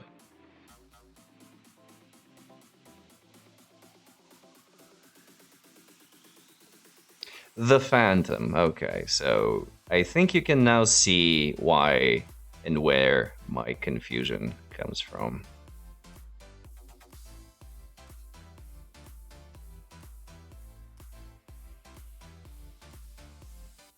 Yeah, basically the same name.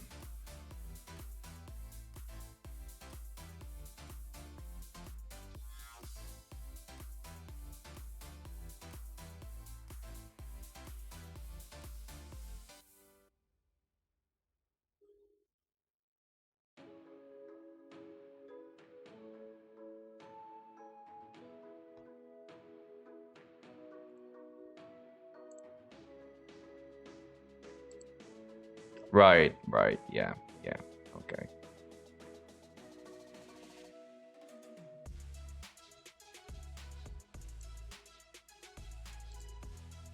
So my head is a total mishmash, apparently.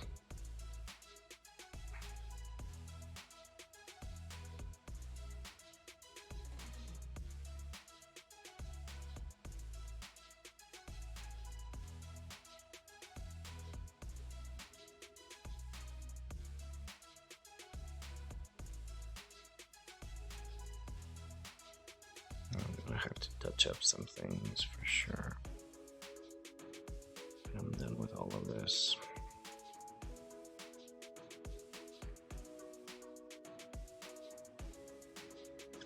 But it's not gonna be today.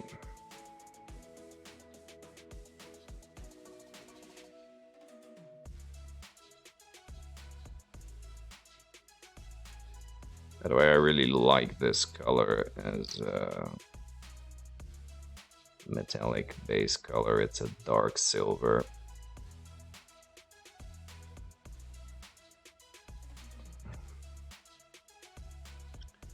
And it works pretty damn good.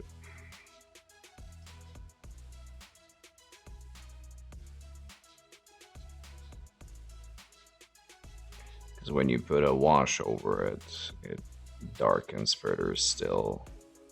And you can actually build up some depth of color even with um, standard metallics.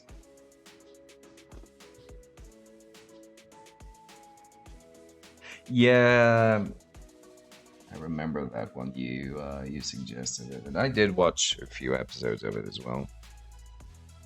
It's pretty cool.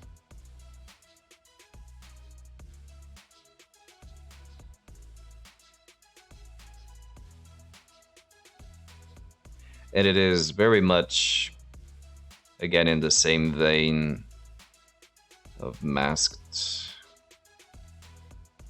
character.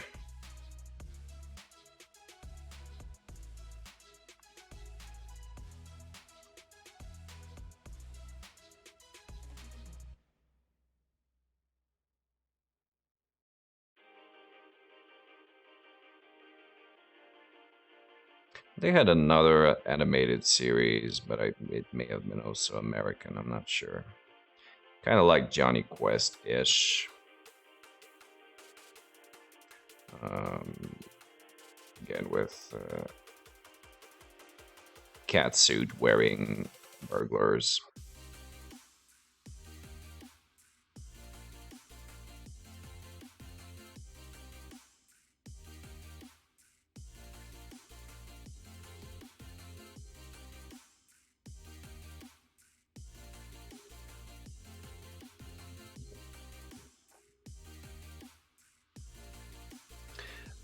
Influence, yeah, like there is a large francophone community, as that was one of the first. Oh yeah, yeah. It was like France was one of the first Western countries to have, how do I say, cultural but also behavioral aspects that we try to copy.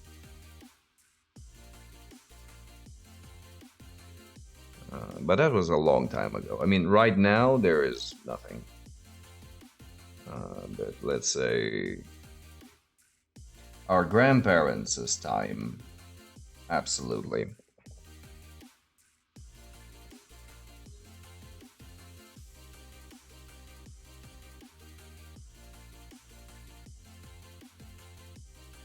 But in Romania, its effects are even stronger because they even have linguistic similarities. Yeah, they. You'd think so.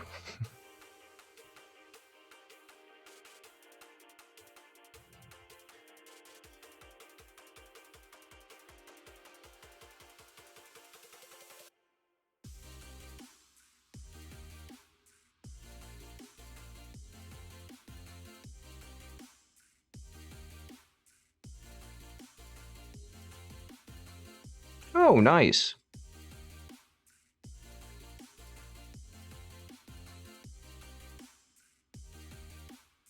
Yeah, cultural exchange is a very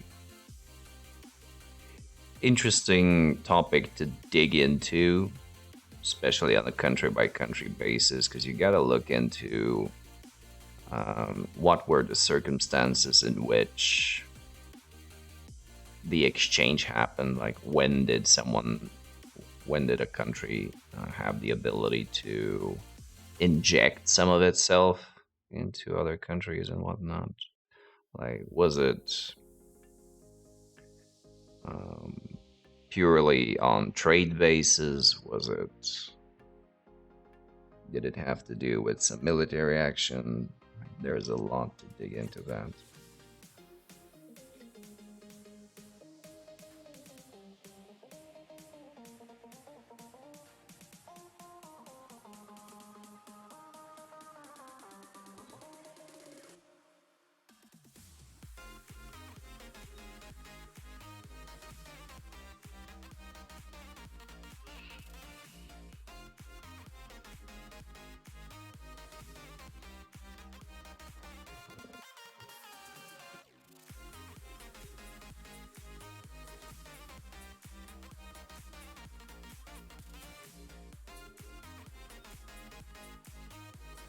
Yeah, yeah, like trying to emulate the process to achieve the same level of industrialization.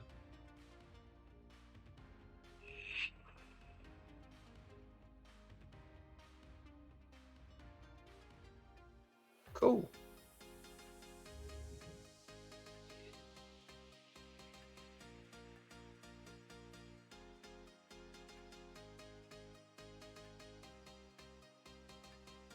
We rarely picked up anything good, though.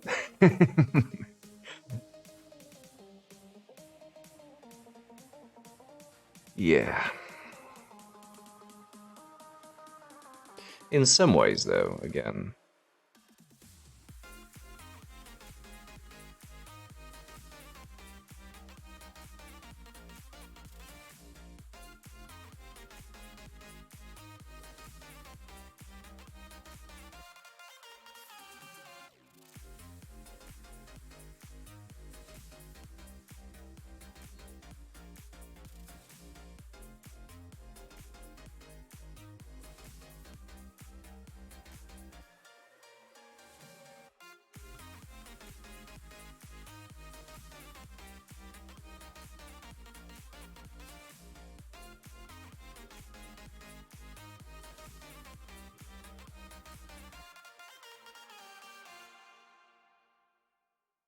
For good and for not so much.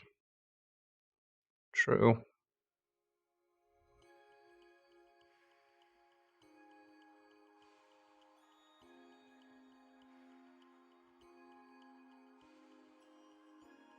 And of course, a lot of Turkish and Ottoman influences.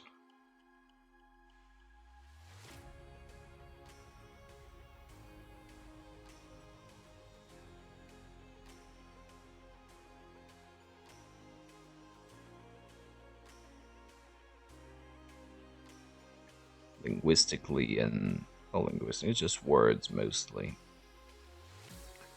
And culinary.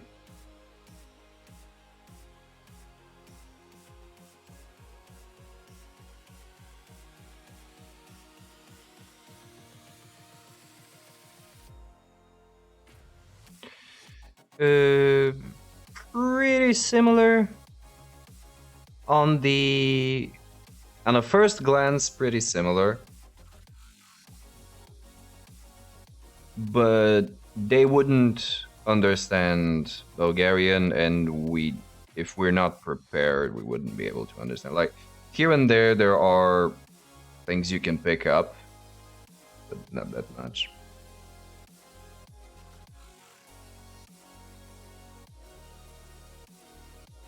Just the melodic of the languages are different. Did pick up the Vallejo metal color copper. Gotta test that with the peasants. Awesome. The three that are left. Oh, come on, dude. And then again, you're saying that you're painting slow. I've got four more.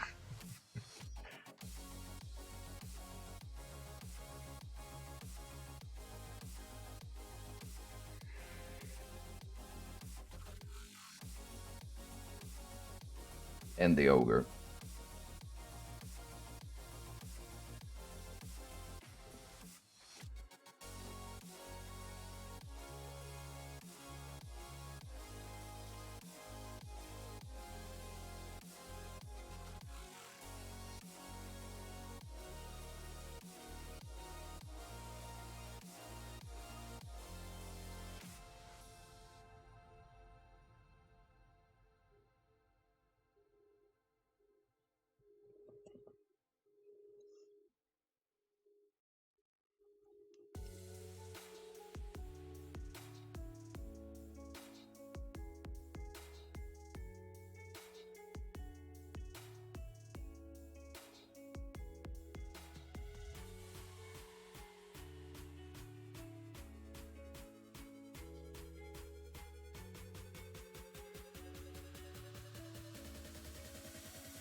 4 whip on the table, 1 came with the knights and a okay.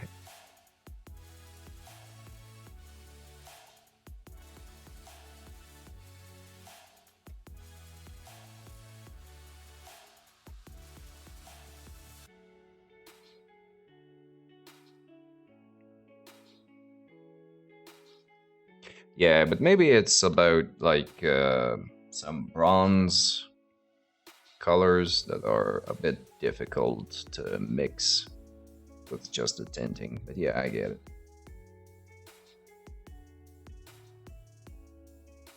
You do need a solid silver and a solid gold, and you can play around a lot with those.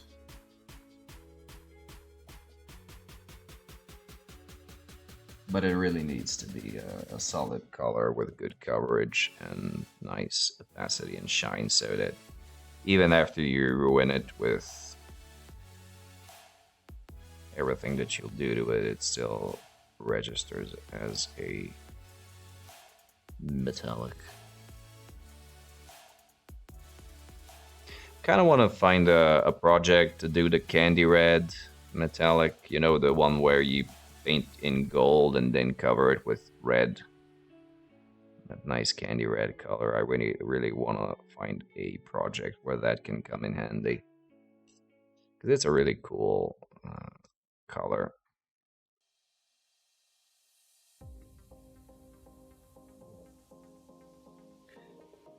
Oh, so a nice experiment to see how different types of varnish would work on it.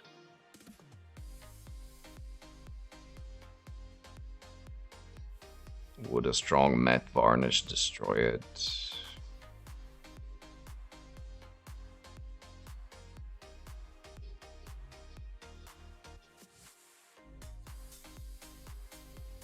Yeah.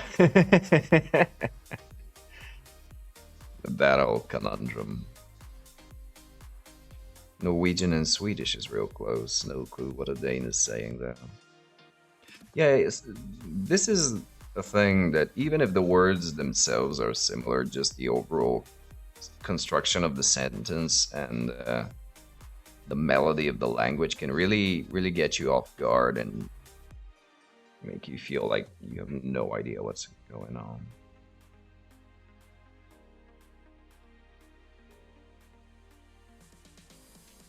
Nah. Okay.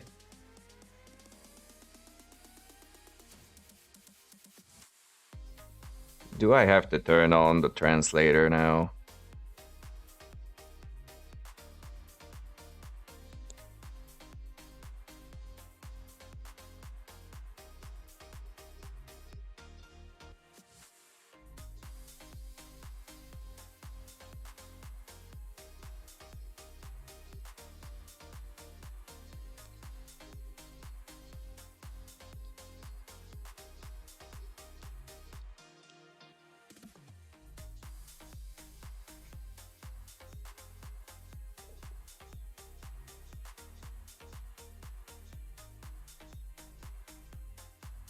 Okay. Still though, more than me.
Yep, you always need to know how to cuss in multiple languages. That's something I fully support.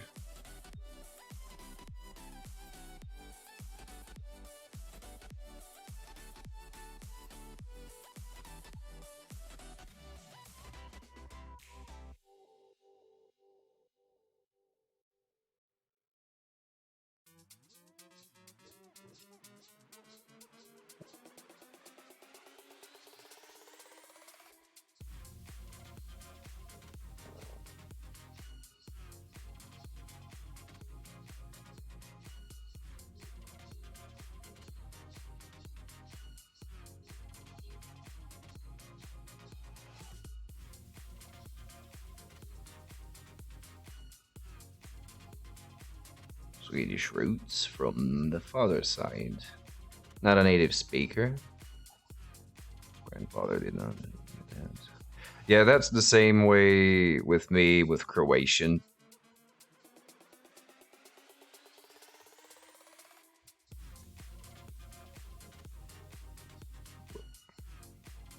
And that makes things even more awkward when we get to see the Croatian part of the family, and we're having some solid communication gaps. But yeah, I hear you.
So far up is in close to the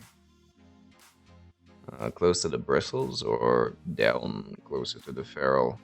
Technically, I shouldn't be touching the ferrule of the brush, but sometimes it's just the angle doesn't really allow it.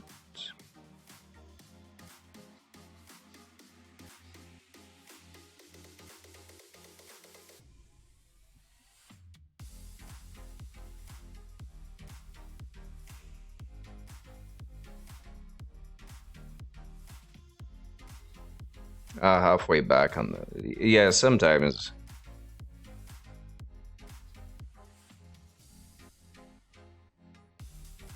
it's kind of relaxing.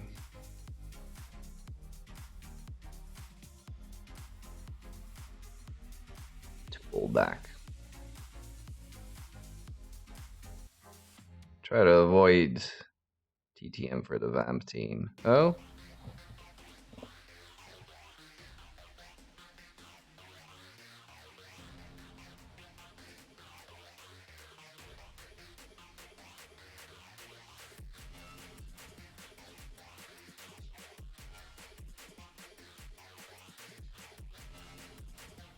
Oh, okay. Which vamps did you have? So I can get a visual idea. Did you have the wheelie ones?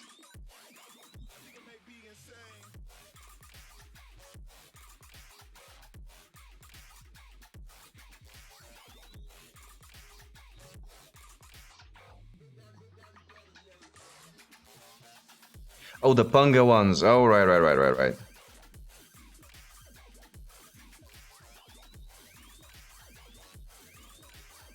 me take a quick look at those.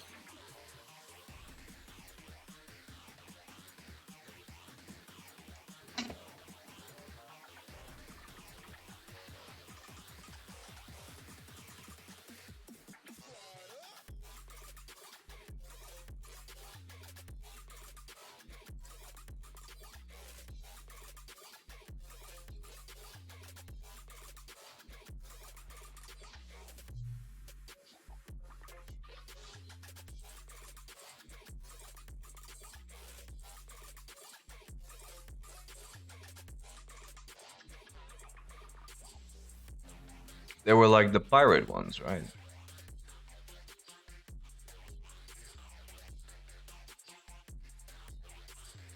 Yeah.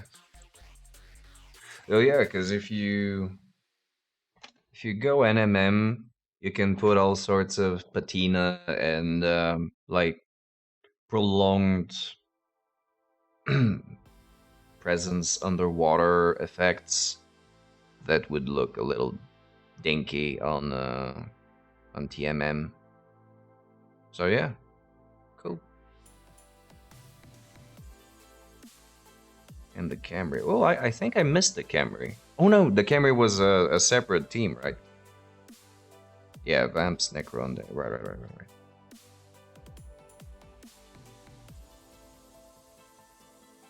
Yeah, well, I just can't do non-metal metallics, so I have to push myself to sort of get good on the TMM scene.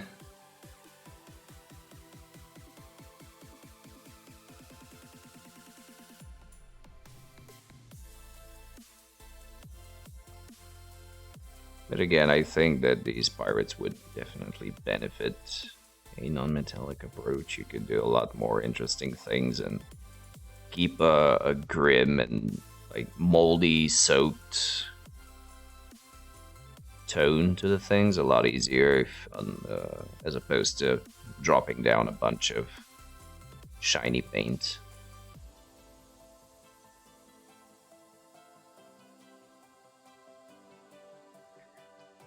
And then having to fight with it.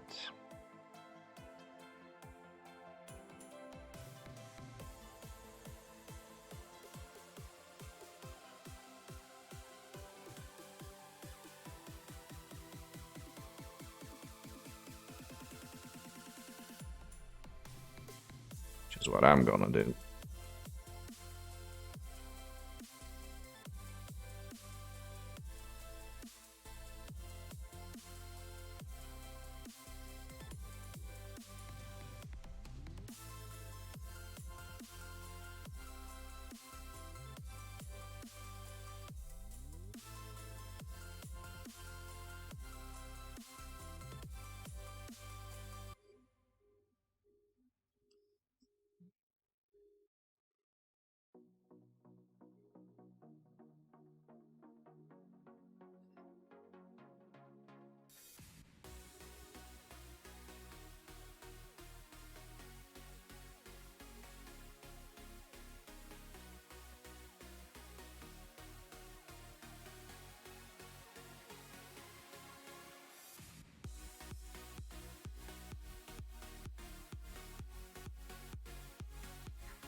all the silver.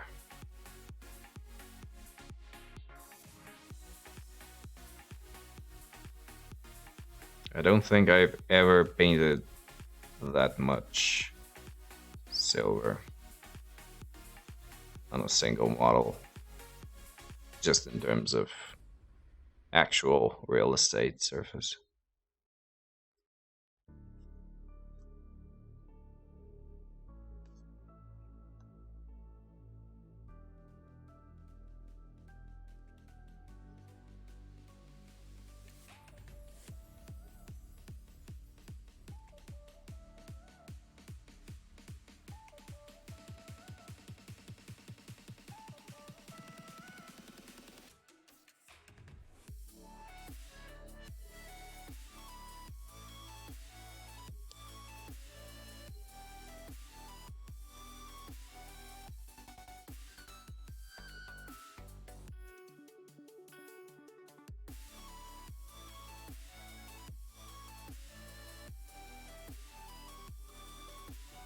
Actually thought that it would have been worse, but that's maybe just because the silver is actually so dark, this one in particular, that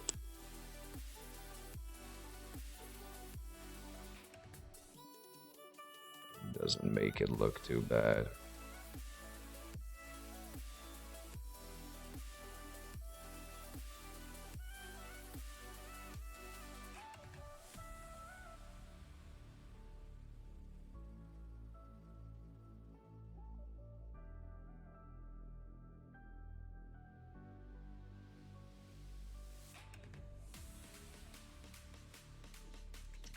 Yeah, I'm definitely thinking wash and then build up and then wash again.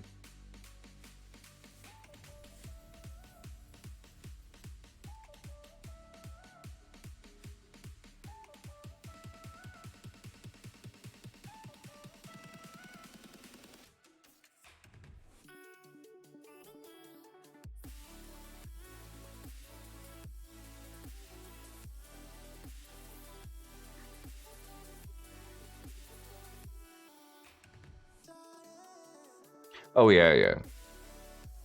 I just thought it was gonna be it was gonna look worse off on the base color route.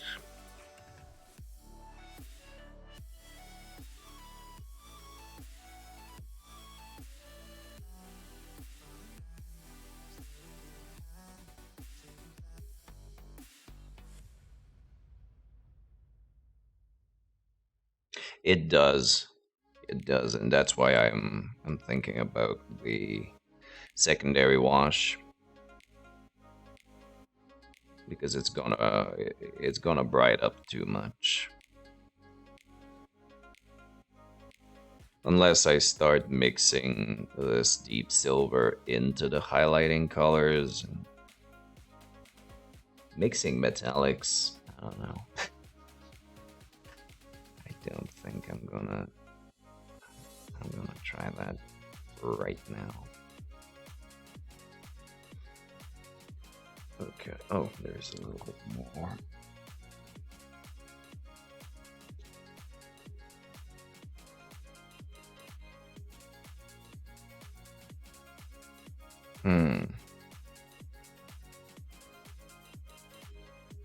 So here's a problem. I need to think of a detail in the midsection that will also be silver, or else the entire front of his armor will be with gold elements, and it'll stand. There won't be any symmetry in the with the silvers. Oh, I don't know. Probably the fleur de lis.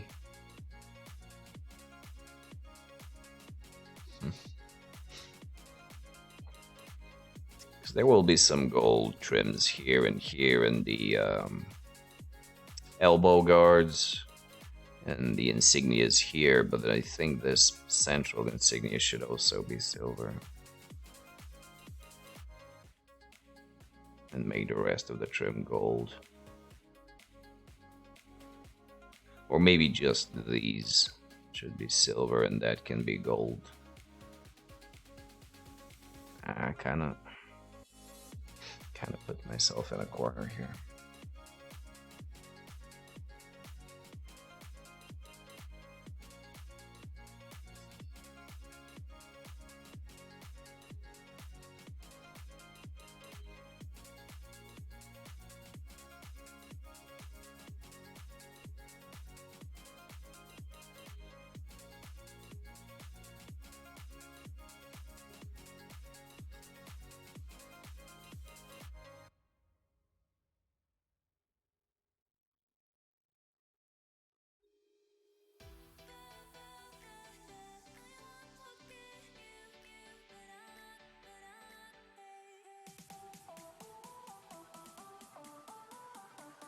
Right? Because there has to be something to carry the silver theme on the front. But if I do the main insignia, it goes into these swervies. And that'll be too much silver. So yeah, maybe just these side thingies. Yeah, let's go with that.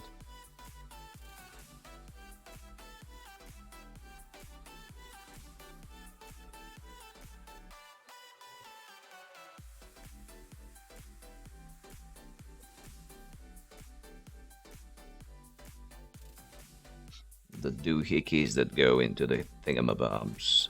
I'm sure you understand. A very technical language.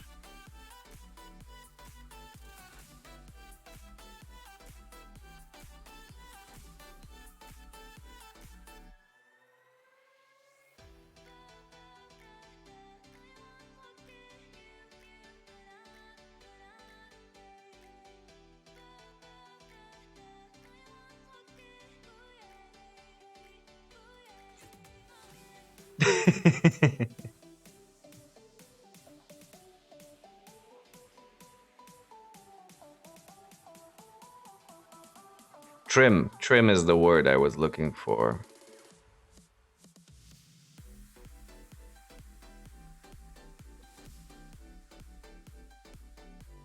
Before my dictionary betrayed me.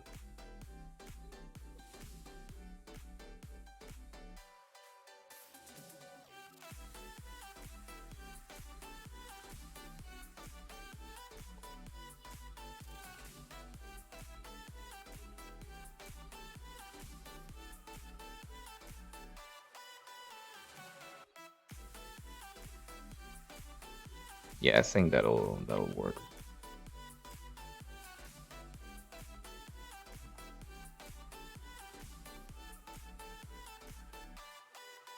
I was thinking of keeping everything for golds on this side.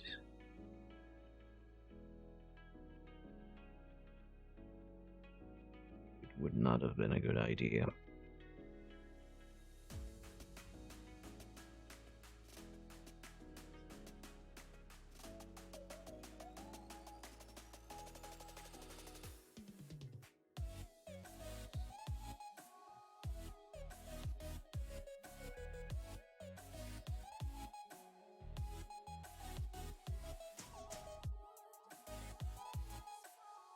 You're gonna have to constantly keep thumb on the base because the the white tack is not gonna keep this dude on the base on the mini holder. And in pressing down, I also managed to break the glue bond on this leg. So I have to re-glue it at some point. What I'm trying to say is expect this guy to start falling over very soon.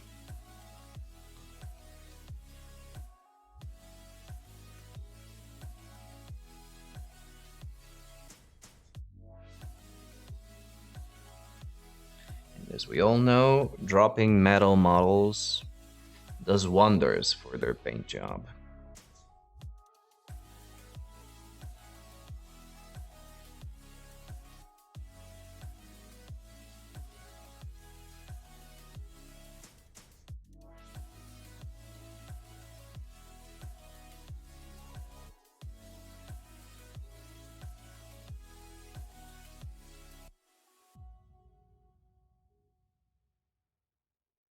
I didn't. I didn't because up to this moment included, I'm still debating whether or not to put him on a smaller base or keep him on the 40 mil. So I wanted to have the option to back out.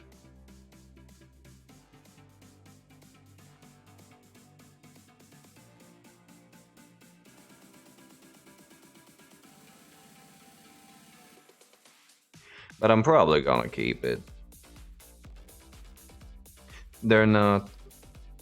His feet, yeah, on the big base, yeah. On the 32 mil, it's just his heels that reach the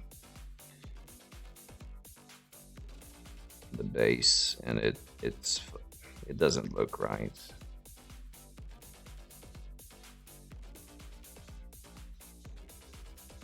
It will. It will. I checked a few times, and the 40 mil base is just slightly outside of the squares. And if it's just the model, the single model that's gonna stay there, it's fine. But as soon as you get models around him, it might be a little bit more difficult. I mean, nothing horrible, but just a bit of an inconvenience.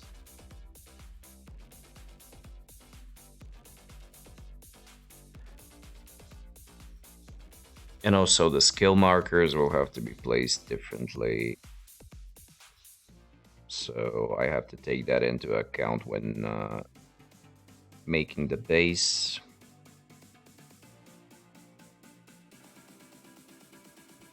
I don't want to put grass in the front of the base so I can sticky tag the skill tokens when and if he gains levels.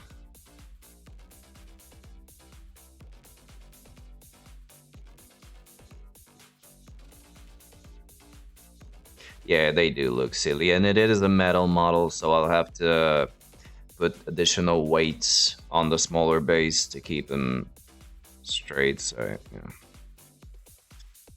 I'll probably just pin him to this base at some point. All right, so I think that's that with the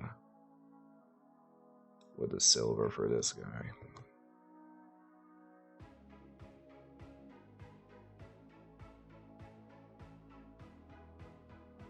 And I'll have the same conundrum with my ogres team when I start putting them together. That'll be a bit of a trouble, a bit of a problem to line multiple ogres next to each other. But we'll see at that point. That project is a while away, so we'll figure it out. Maybe get 40 mil or like maybe get square bases. I'm constantly thinking that Blood Bowl would work better with square bases in terms of telling what's face up and what's face down for the purposes of stunned and prone, but I don't know. But then again, if it's a larger model, you have to put it at a diagonal, and that actually makes it worse. So yeah. I guess I'm just sticking with this one.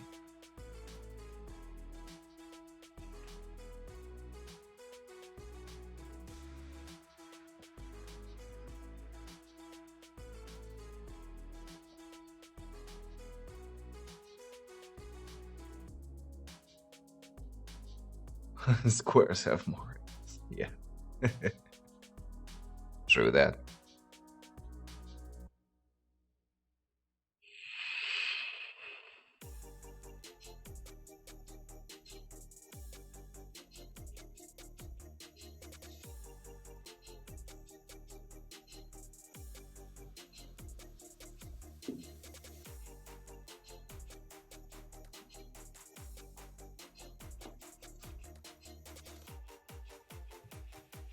Circle, Square Edition, now with more angles.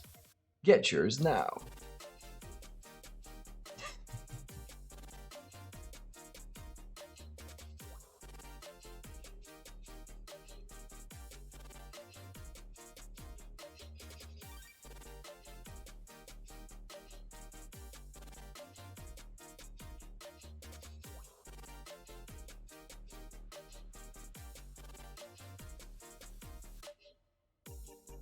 Imagine if that actually happens.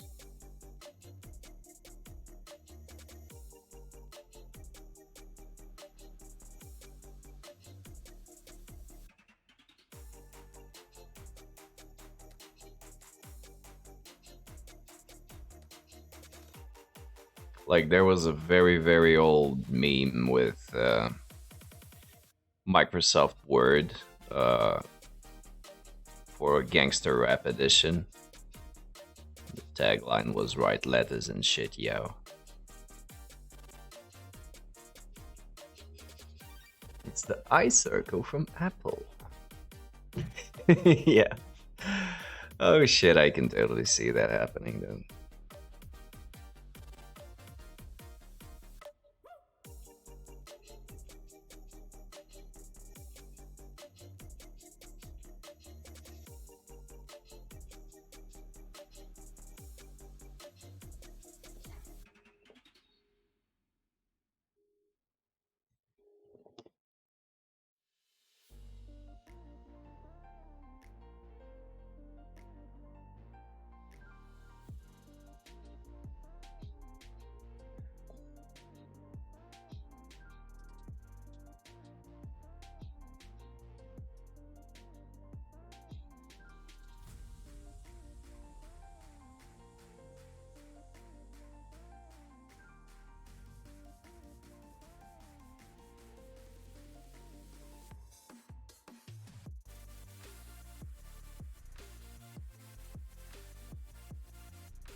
Maybe get a smaller brush for these guys.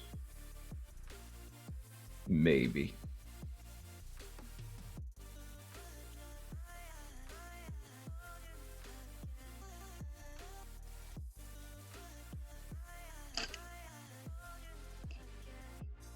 So back to the number 3.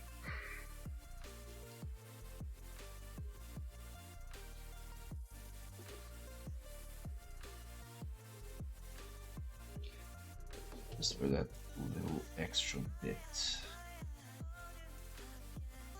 Control.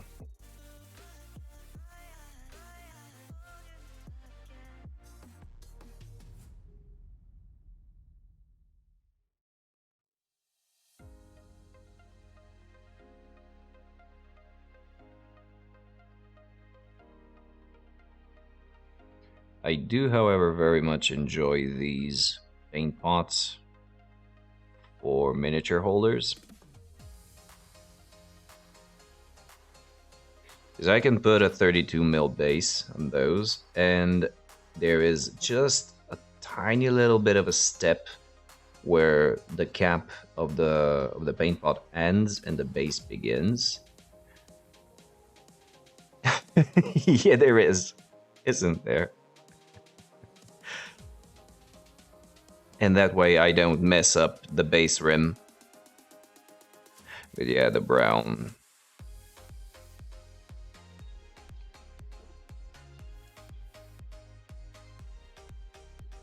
And then when I have to texture all of that, it's, oh god.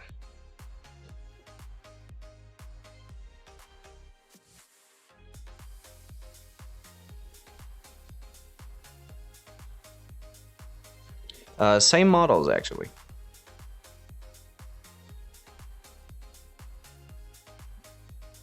We'll be using them for humans and imperial nobility.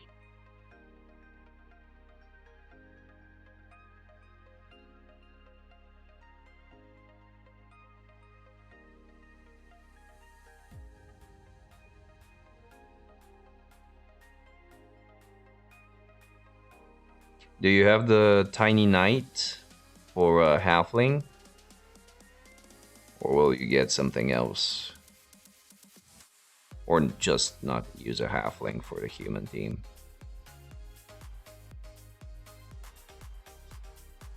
The knight and his pony, sweet.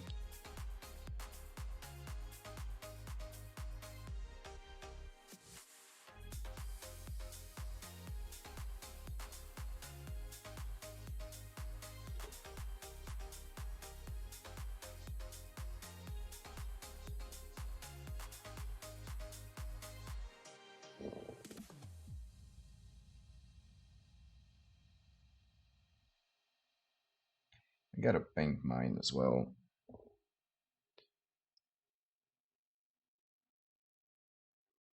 Not sure if I'll use them for this team, but it's a very fun little model.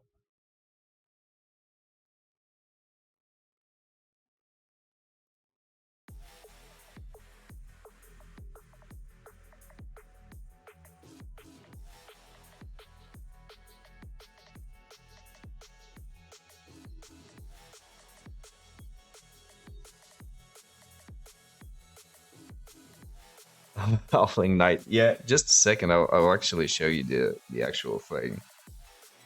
I think that there was a story about how the company came about to designing it. I think it was a miscast, an error.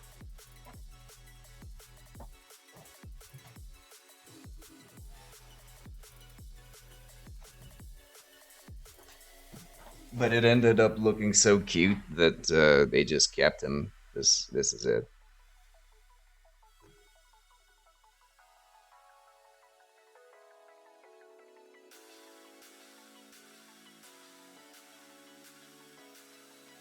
And lineman for scale.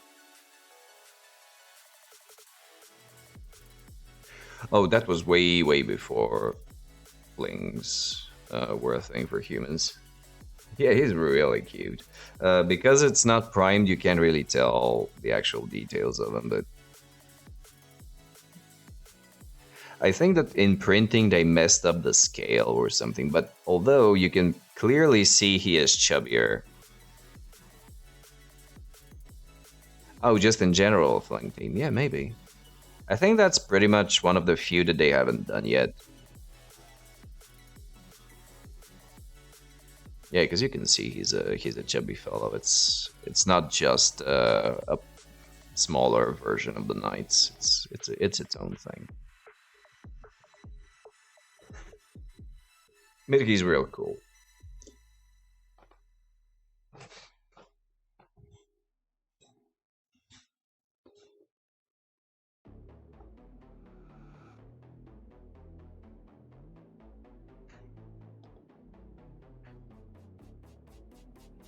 But to use him, I have to get runners, catchers for this team. And I think that by the time I'm done painting the ones I currently have, it'll be a while before I have the mental fortitude to paint more in the same color scheme.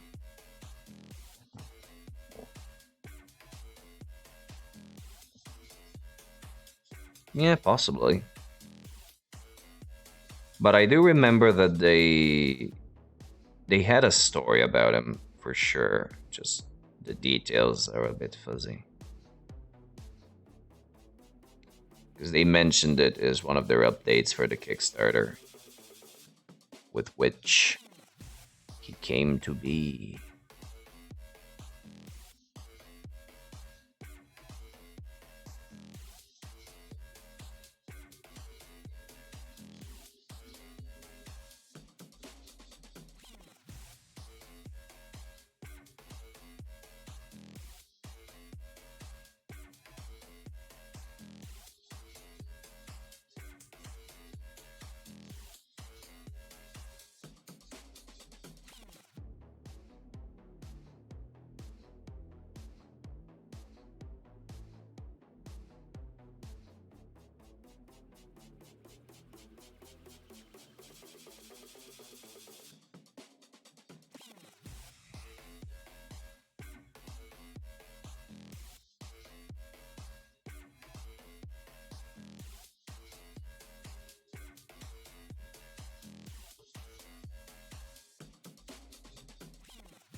Right, so I actually lost track of time. So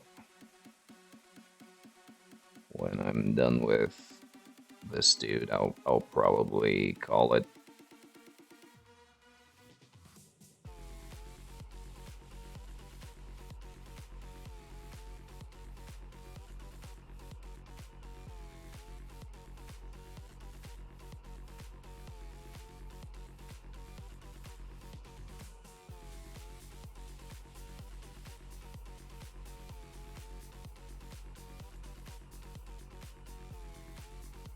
Because I am actually starving.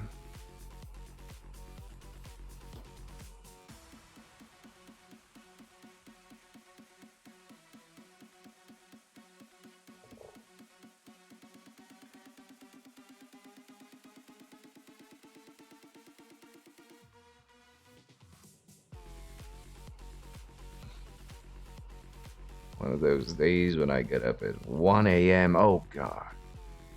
I got stuck into work. I've lost it. Yeah, that tends to happen every now and again.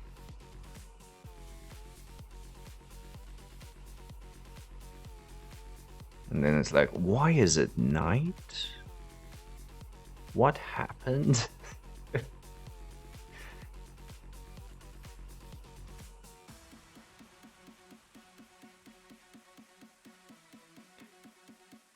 But I do prefer, especially for a work day, I do prefer that kind that sort of just keeps you busy and slips away without you noticing it, as opposed to one that drags on for fucking ever.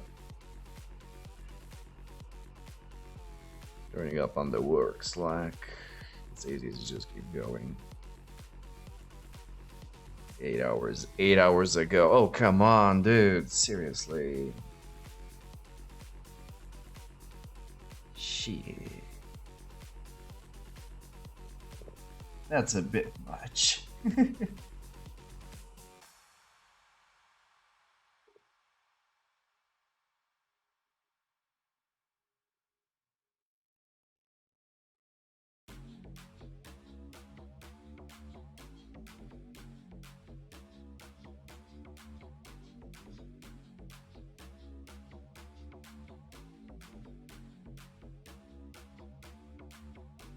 Yeah.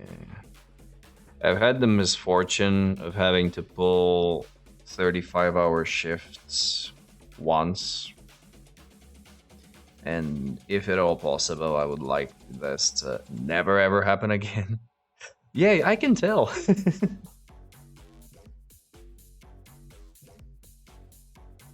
But that is still a bit crazy.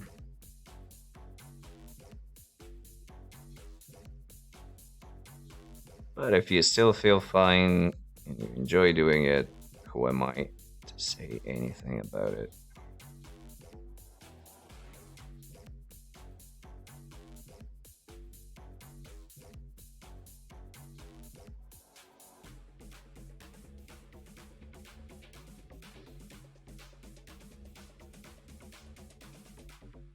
Yeah, to the point where it becomes a double shift. It's just it's over dedication.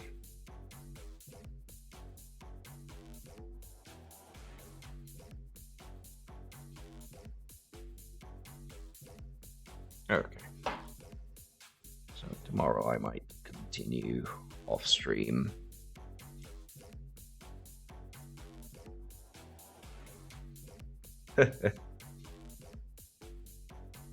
As long as it doesn't become a habit.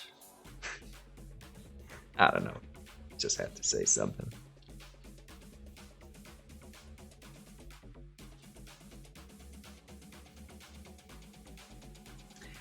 Okay, and since we have people on, let's actually do a nice little old raid. Let's see who's on.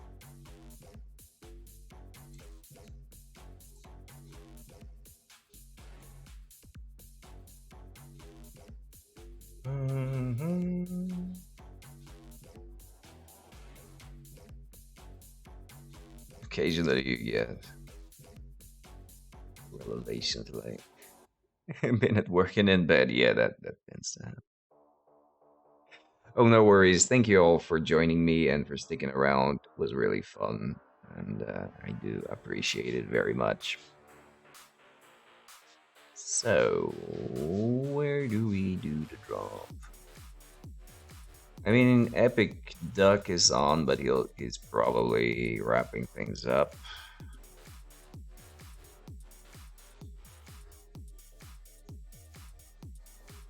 Can't tell. Yeah, he's at 5 hours.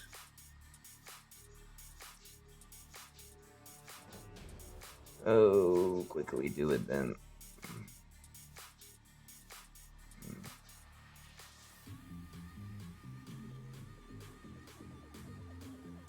Monkeys with fire. Painting some infinity goodness. Yeah, let's go over to Monkeys with Fire. That'd be nice. Howingzord's about to stream some Rebel playoffs. Oh, okay.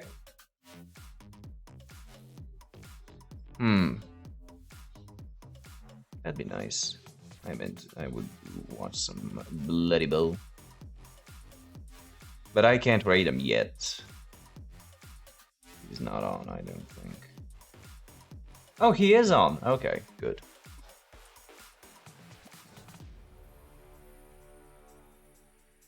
King Slayers versus the Lubricated Lawman. Sounds good.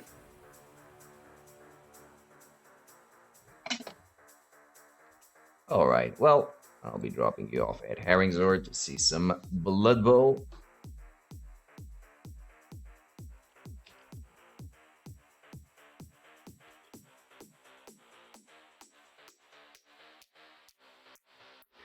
And again, thank you for sticking around, and have a lovely rest of your evening. Keep doing what you love and loving what you do. I've been Bachocolio, signing out. Bye bye, guys.